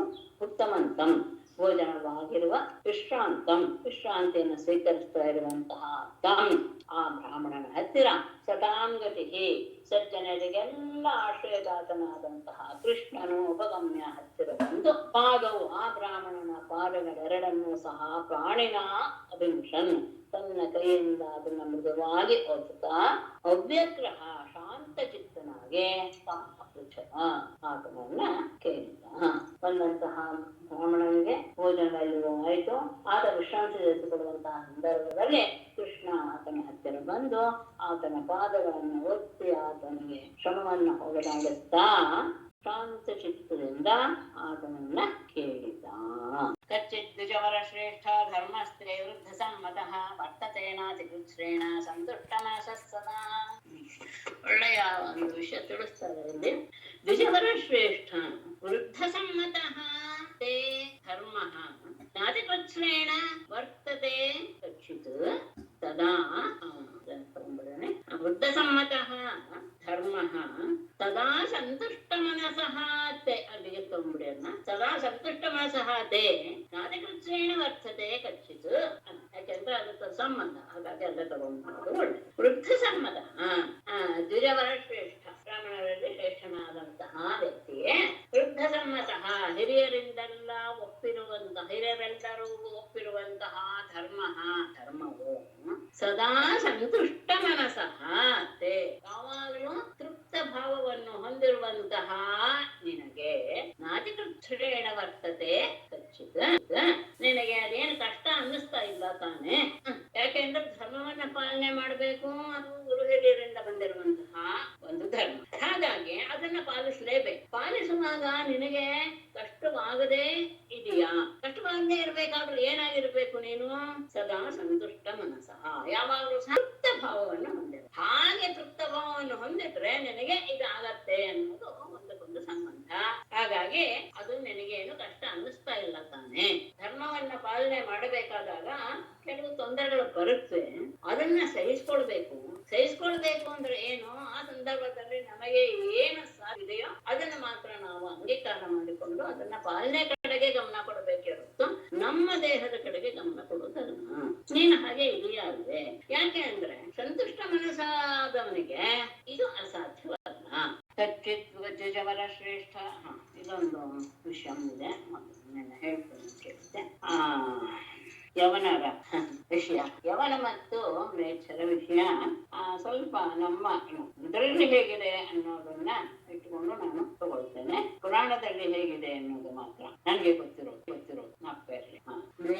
ಏನಂತ ತಗೊಂಡು ಯವನ ಅಂತ ತಗೊಂಡೆ ಅನ್ಕೊಳ್ತೀನಿ. ಯವನರು ಮತ್ತು ಮ್ಲೇಚ್ಛರು ಹೆಚ್ಚು ಕಡಿಮೆ ಒಂದೇ ತರಹ. ಸ್ವಲ್ಪ ಅವರಲ್ಲಿಯೇ ಒಂದ್ ಸ್ವಲ್ಪ ಭೇದ ಇದೆ ಅನ್ನೋದು ಬಿಟ್ರೆ ಎಲ್ರು ಒಂದೇ ತರಹ. ಇಲ್ಲಿ ಯವನರ ಅಥವಾ ಮ್ಲೇಚ್ಛರ ಉದಯ ಹೇಗಾಯ್ತು, ಹುಟ್ಟಿದ್ದು ಹೇಗೆ ಅಂತ ಹೇಳಿದ್ರೆ, ಯಯಾತಿ ತನ್ನ ಮಕ್ಕಳಿಗೆ ಶಾಪವನ್ನು ಕೊಟ್ಟಾಗ ಅಲ್ಲಿ ಯದು ಮತ್ತು ಪುರು, ಅನು, ದೃಶ್ಯು ಮತ್ತು ತುರ್ವಸು ಅಂತ 3 ಜನ, 5 ಜನ. ಅದರಲ್ಲಿ ಯದುಗಳಿಗೆ ನಿಮ್ಗೆ ರಾಜ್ಯದ ಹಕ್ಕಿಲ್ಲ ಅಂತ ಹೇಳಿ ಅಲ್ಲಿ ದೃಶ್ಯ ಮತ್ತು ತುರ್ವಸು ಎನ್ನುವಂಥವರ ಮಕ್ಕಳು ಏನಾಗ್ತಾರೆ ಅಂದ್ರೆ ಅವರ ವಂಶದಲ್ಲಿ ಹುಟ್ಟಿದವರೇ ಯವನರಾಗ್ತಾರೆ ಅನ್ನುವಂಥದ್ದು ವಿಷಯ ಇದೆ. ಯವನ ಅನ್ನೋದು ಒಂದು ದೇಶಕ್ಕೆ ಹೆಸರು, ಒಂದು ವಿಷಯ. ಆಮೇಲೆ ಅವನ ಮಕ್ಕಳೇ ಯಯಾತಿಯಿಂದ ಶಾಪಗೊಂಡಂತಹ ತುರ್ವಸುವಿನ ಮಕ್ಕಳೆಲ್ಲರೂ ಸಹ ಈ ಯವನರಾದರು ಎನ್ನುವಂತಹ ಒಂದು ಐತಿಹ್ಯ ಇದೆ. ಹಾಗಾಗಿಯೇ ಅವರು ಮತ್ತೆ ಧರ್ಮದಿಂದ ಬಾಹ್ಯರಾಗಲಿ ಎನ್ನುವಂತಹ ಒಂದು ಶಾಪವನ್ನು ಸಹ ಆತ ಕೊಟ್ಟು ಬಿಡ್ತಾನೆ. ಅಂತಹವರೆಲ್ಲರೂ ಸಹ ಯಾರು ಧರ್ಮವನ್ನ ಪಾಲಿಸದೆ ಗೋಮಾಂಸವನ್ನು ಭಕ್ಷಣೆ ಮಾಡ್ತಾರೋ ಅವರೆಲ್ಲರೂ ಸಹ ಯವನರು ಎನ್ನುವಂತಹ ಒಂದು ಐತಿಹ್ಯ ಇದೆ ಎನ್ನುವ ವಿಷಯ. ಆಮೇಲೆ ವಿಷ್ಣು ಪುರಾಣದಲ್ಲಿ ಇದರಲ್ಲೂ ಬಂದಿತ್ತು, ಭಾಗವತಲ್ಲೂ ಬಂದಿತ್ತು. ಆದ್ರೆ ಅಷ್ಟು ವಿಷಯ ಬಂದಿತ್ತು, ಆದ್ರೆ ಅಷ್ಟು ವಿಶೇಷವಾಗಿ ಅವರು ತಗೊಂಡಿಲ್ಲ. ವಿಷ್ಣು ಪುರಾಣದಲ್ಲಿ ಒಂದು ವಿಷಯ ಬರುತ್ತೆ. ಸಗರನ ವಿಷಯ ಗೊತ್ತಾಗಿದೆ ಅಂತ ಭಾವಿಸ್ತೇನೆ. ಆತನ ತಂದೆ ಬಾಹು ಅಂತ, ಆತ ಬಾಹುಕಾಣ ಬಂತು. ಆತ ಇವರಿಂದ ಸೋತ್ ಹೋಗ್ತಾನೆ. ಹಯ ಮತ್ತು ತಾಲಜಂಘ ಎನ್ನುವಂತಹ, ಅದು ಅಷ್ಟೇ ದೇಶವೂ ಹೌದು, ಅಲ್ಲಿ ವಾಸಿಸುವಂತಹವರ ಹೆಸರು ಹೌದು. ಅವರಿಂದ ಸೋತು ಹೋಗಿ ಆತ ಕಾಡಿಗೆ ಬಂದ್ಬಿಡ್ತಾನೆ. ಅಲ್ಲಿ ಔರ್ವ ಎನ್ನುವಂತಹ ಮುನಿಯ ಆಶ್ರಮದಲ್ಲಿ ಆತ ವಾಸ ಮಾಡ. ಆತನ ಹೆಂಡತಿ ಗರ್ಭಿಣಿ ಎನ್ನುವುದು ಗೊತ್ತಾಗಿ ಒಬ್ಬಳು ಸವತಿ ಅವಳ ಗರ್ಭ ನಾಶ ಮಾಡೋದಕ್ಕೋಸ್ಕರ ಅವಳಿಗೆ ವಿಷವನ್ನು ಕೊಟ್ಟುಬಿಟ್ಟು, ಆ ವಿಷ ಆ ಗರ್ಭದ ಜೊತೆಗೆ ಇರುತ್ತೆ ಹೊತ್ತು ಗರ್ಭವನ್ನ ನಾಶ ಮಾಡೋದಿಲ್ಲ. ವಿಷಯ ಹಿಂದೆ ಬಂದಿದೆ, ನಮ್ಗೆಲ್ಲ ಗೊತ್ತಿದೆ. ಆಗ ಅಲ್ಲಿ ಸ್ವಲ್ಪ ದಿವಸಕ್ಕೆ ಅವನು ರಾಜ ಮರಣವನ್ನು ಹೊಂದಿಬಿಡ್ತಾನೆ. ಆಗ ಇವಳು ಸಹ ತಾನು ತ್ಯಾಗವನ್ನ ಮಾಡಬೇಕು ಎನ್ನುವ ಭಾವನೆಯನ್ನು ಪ್ರಕಟ ಅವರವರೆಗೆ ಗೊತ್ತಾಗುತ್ತೆ ಅವಳು ಗರ್ಭಿಣಿಯಾಗಿದ್ದಾಳೆ ಅಂತ. ಆಗ ಅವಳಿಗೆ ಸಮಾಧಾನ ಮಾಡ್ತಾ ಅವ್ರು ಹೇಳ್ತಾರೆ, ಬೇಡ ನಿನ್ನ ಗರ್ಭದಲ್ಲಿರುವಂತಹ ವ್ಯಕ್ತಿ ಬಹಳ ಶ್ರೇಷ್ಠನಾಗಿ ಹುಟ್ಟುತ್ತಾನೆ, ಹಾಗಾಗಿ ನೀನು ಮರಣ ಹೊಂದೋದು ಬೇಡ, ದುಡುಕೋದು ಬೇಡ ಅಂತ ಹೇಳಿದಾಗ ಅವಳು ಒಪ್ಕೋತಾಳೆ. ಆಮೇಲೆ ಇವನು ಹುಟ್ಟುತ್ತಾನೆ. ಅವನು ವಿಷಗೆ ಹುಟ್ಟೋದ್ರಿಂದ ಸಗರ, ಗರ ಅಂದ್ರೆ ವಿಷ, ಸ ಅಂದ್ರೆ ಅದ್ರ ಜೊತೆಗೆ ಹುಟ್ಟೋದು ಅಂತ. ಹಾಗಾಗಿ ಅವನಿಗೆ ಸಗರ ಅಂತಾನೆ ಹೆಸರು ಬಂತು. ಅವನಿಗೆ ಉಪನಯನ ಮಾಡಿ ವೇದಶಾಸ್ತ್ರಗಳನ್ನೆಲ್ಲ ಕಲಿಸಿ ಆತನಿಗೆ ಆಗ್ನೇಯಾಸ್ತ್ರವನ್ನು ಸಹ ಅವರ ಮುನಿಯೇ ಕಲಿಸ್ಕೊಡ್ತಾರೆ. ಆಮೇಲೆ ಆತನಿಗೆ ಸ್ವಲ್ಪ ತಿಳುವಳಿಕೆ ಬಂದ್ಮೇಲೆ ತಾಯಿಯನ್ನ ಕೇಳ್ತಾನೆ, ನಾವ್ ಯಾಕೆ ಇಲ್ಲಿ ಕಾಡಿನಲ್ಲಿ ಇದ್ದೀವಿ, ನಮ್ ತಂದೆ ಯಾರು ಇತ್ಯಾದಿ ಪ್ರಶ್ನೆಯನ್ನು ಕೇಳಿದಾಗ ತಾಯಿ ಎಲ್ಲ ವಿಷಯವನ್ನು ಸಹ ತಿಳಿಸ್ತಾರೆ. ಹೈಹಯರು ಮತ್ತು ತಾಳಜಂಗಾದಿಗಳು ತಮ್ಮ ರಾಜ್ಯವನ್ನು ಅಪಹಾರ ಮಾಡಿದ್ದಾರೆ ಅಂತ ಗೊತ್ತಾದ ತಕ್ಷಣ ನಾನು ಅವರೆಲ್ಲರನ್ನೂ ನಾಶ ಮಾಡ್ತೇನೆ ಅಂತ ನಿರ್ಣಯ ಮಾಡಿ ಬಿಡ್ತಾನೆ. ಆಗ ಹೈಹಯ ತಾಳಜಂಗರು ಅಷ್ಟೇ ಅಲ್ಲ, ಅವ್ರ ಜೊತೆ ಉಳಿದವರು ಸೇರ್ಕೊಂಡಿರ್ತಾರೆ. ಅವರೆಲ್ಲರೂ ಸಹ ಈ ಶಕರು, ಯವನರು, ಕಾಂಬೋಜರು, ಉಳಿದವರೆಲ್ಲರೂ. ಆಗ ಏನಾಗ್ಬಿಡುತ್ತೆ, ಅವರೆಲ್ಲರೂ ಸಹ ಎಲ್ಲರನ್ನೂ ನಾಶ ಮಾಡಕ್ ಶುರು ಮಾಡ್ಬಿಡ್ತಾನೆ. ಅವಾಗ ಅವರೆಲ್ಲರೂ ಹೋಗಿ ವಶಿಷ್ಠರನ್ನ ಕೇಳ್ಕೊಳ್ತಾರೆ, ಇದರಿಂದ ನಮ್ಮನ್ನ ರಕ್ಷಣೆ ಮಾಡಿ. ಆಗ ವಶಿಷ್ಠರು ಅವರನ್ನ ಅಂದ್ರೆ ಯಾರು ಶಕ ಯವನಾದಿಗಳನ್ನೆಲ್ಲ ಜೀವನ್ಮೃತರನ್ನಾಗಿ ಮಾಡಿಬಿಡ್ತಾರೆ ಅಂತ ಒಂದು ವಿಷಯ ಇದೆ. ಏನು ಜೀವನ್ಮೃತರು ಅಂದ್ರೆ ತಮ್ಮ ಧರ್ಮದಿಂದ ಬಹಿಷ್ಕೃತರಾದವರು ಯಾರಿಗಾರೋ ಅಂದ್ರೆ ತನ್ನ ಧರ್ಮವನ್ನ ಪಾಲಿಸದೆ ಗುರುಹರಿಯರಿಂದ ಯಾರನ್ನ ಜೀವನ್ಮೃತರು ಅಂತ ಹೇಳ್ತಾರೆ.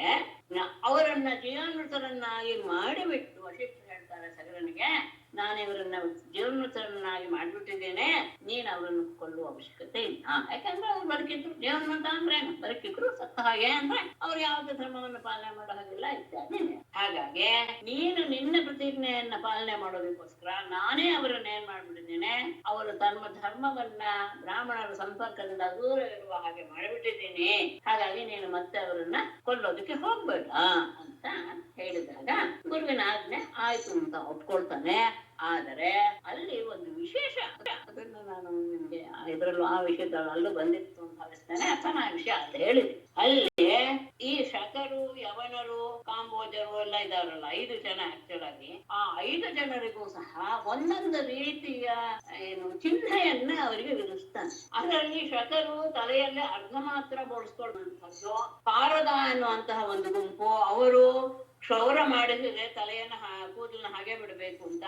ಪಲ್ಲವರು ಹಾಗೆಲ್ಲ ಅವತ್ತು ಪಲ್ಲವರು ಅಂತ ಹೇಳ್ತೀವಿ ನಾವು, ಹಾಗೆ ಇದನ್ನು ಹೇಳಿದೆ. ಅವರು ಗಮನಿಸಿ ಗಡ್ಡವನ್ನು ಮಾತ್ರ ಬಿಡಬೇಕು ಅಂತ. ಇದಕ್ಕೆ ನಾನು ಯಾಕೆ ಹೇಳ್ದೆ ಗೊತ್ತೇನು ಮನ್ಸಿಗೆ ಬಂತು ಅಂತ ಮುಸಲ್ಮಾನರು ಅವ್ರು ಅಂದ್ರೆ ಇವರೆಲ್ಲರೂ ಅವರು ಅದೇ ತಾನೆ ಕಥೆ ಮಾಡಿ ಅವರೆಲ್ಲರನ್ನೂ ಸಹ ಅವರು ಯದ್ಯಪಿ ಅವರು ಕ್ಷತ್ರಿಯರಾಗಿದ್ರು ಸಹ ಅವರು ವೇದಾಧ್ಯಯನ ವಶಟ್ಕಾರ ಎಲ್ಲವನ್ನೂ ಸಹ ಬಿಟ್ಟು ಬಿಡಬೇಕು ಅಂತ ಅವರಿಗೆ ಆದೇಶ ಕೊಟ್ಟು ಬಿಡ್ತಾನೆ. ಹಾಗಾಗಿ ಅವರು ಧರ್ಮದಿಂದಲೂ ಚ್ಯುತರಾದರು, ಬ್ರಾಹ್ಮಣರಿಂದಲೂ ಪರಿತ್ಯಕ್ತರಾದರು, ಅವರನ್ನೇ ಮ್ಲೇಚ್ಛರು ಅಂತ ಕರೀತೆ. ಇಷ್ಟು ವಿಷಯ ನನಗೆ ಪುರಾಣದಲ್ಲಿ ಇತಿಹಾಸ ಏನ್ ಹೇಳುತ್ತೋ ಅದಕ್ಕೆ ಸಂಬಂಧಪಟ್ಟದ್ದು ನೀವು. ಅಲ್ಲ, ಭಾಗವತದ ಅದ್ ಹೇಳ್ಬೇಕಾದ್ರೆ ಇದನ್ನ ಹೇಳಿದ್ರಿ, ಬಟ್ ಅದೇ ಅವರನ್ನ ಇಲ್ಲ, ಅದನ್ನು ನಾನು ಅಲ್ಲಿ ಒತ್ತಿ ಹೇಳಿದ್ದೆ. ಕೆಲವರು ಗಡ್ಡ ಮಾತ್ರ ಬಿಡ್ಬೇಕು ಅಂತ ಒತ್ತಿ ಹೇಳಿರ್ಲಿಲ್ಲ ಹೀಗೆ. ಹಾಗಾಗಿ ಮತ್ತೆ ನಮ್ಮ ಇವರು ಶಬ್ದಾರ್ಥ ಕೌಸ್ತುಭದಲ್ಲಿ ಚಕ್ರವರ್ತಿ ಶ್ರೀನಿವಾಸಾಚಾರ್ಯರು ಹೇಳಿದ್ದಾರೆ, ಯವನರು ಅಂದ್ರೆ ಇವರು ಅಂತಾನೆ ಯಾರು ಮುಸಲ್ಮಾನರು ಅನ್ನುವ ಶಬ್ದವನ್ನೇ ಹಾಕಿದ್ದಾರೆ, ಯವನರಾಗ್ಲಿ ಮ್ಲೇಚ್ಛರಾಗ್ಲಿ. ಆದರೆ ಒಂದು ಅದಕ್ಕೊಂದು ಲಕ್ಷಣವೇ ಇದೆ, ಗೋಮಾಂಸ ಭಕ್ಷಕರು ಯಾರು ಮತ್ತು ಯಾರು ಅಪಶಬ್ದಗಳನ್ನ ಆಡ್ತಾರೋ ಅವರು ಮ್ಲೇಚ್ಛರು ಅಂತ. ಧನ್ಯವಾದ ಮೇಡಮ್. ಆಯ್ತು, ಇನ್ನು ನಿಮ್ಮ ಇತಿಹಾಸ ಏನ್ ಹೇಳುತ್ತೋ ಅದಕ್ಕೆ ಸರಿಯಾಗಿ ನೀವು ತಿಳ್ಕೊಬಹುದು. ನನಗೆ ಅದರಲ್ಲಿ ಆಸಕ್ತಿ ಇಲ್ಲ. ಈಗ ಆ ಬ್ರಾಹ್ಮಣನನ್ನ ಸತ್ಕರಿಸಿ ಬ್ರಾಹ್ಮಣನ ಬಗ್ಗೆ ಆತ ಕುಶಲವಾಗಿದ್ದಾನೆ ಎನ್ನುವುದನ್ನ ಮೊದಲು ವಿಚಾರಿಸ್ಕೊಂಡು, ನಾರಾಯಣಂ ನಮಸ್ಕೃತ್ಯ ನರಂ ಚೈವ ನರೋತ್ತಮಂ ದೇವೀಂ ಸರಸ್ವತೀಂ ವ್ಯಾಸಂ ತತೋ ಜಯಮುದೀರಯೇತ್. ಸರ್ವೇ ಭವಂತು ಸುಖಿನಃ, ಸರ್ವೇ ಸಂತು ನಿರಾಮಯಾಃ, ಸರ್ವೇ ಭದ್ರಾಣಿ ಪಶ್ಯಂತು, ಮಾ ಕಶ್ಚಿತ್ ದುಃಖಭಾಗ್ ಭವೇತ್. ಧನ್ಯವಾದಗಳು. ಧನ್ಯವಾದಗಳು. ನಮಸ್ತೆ.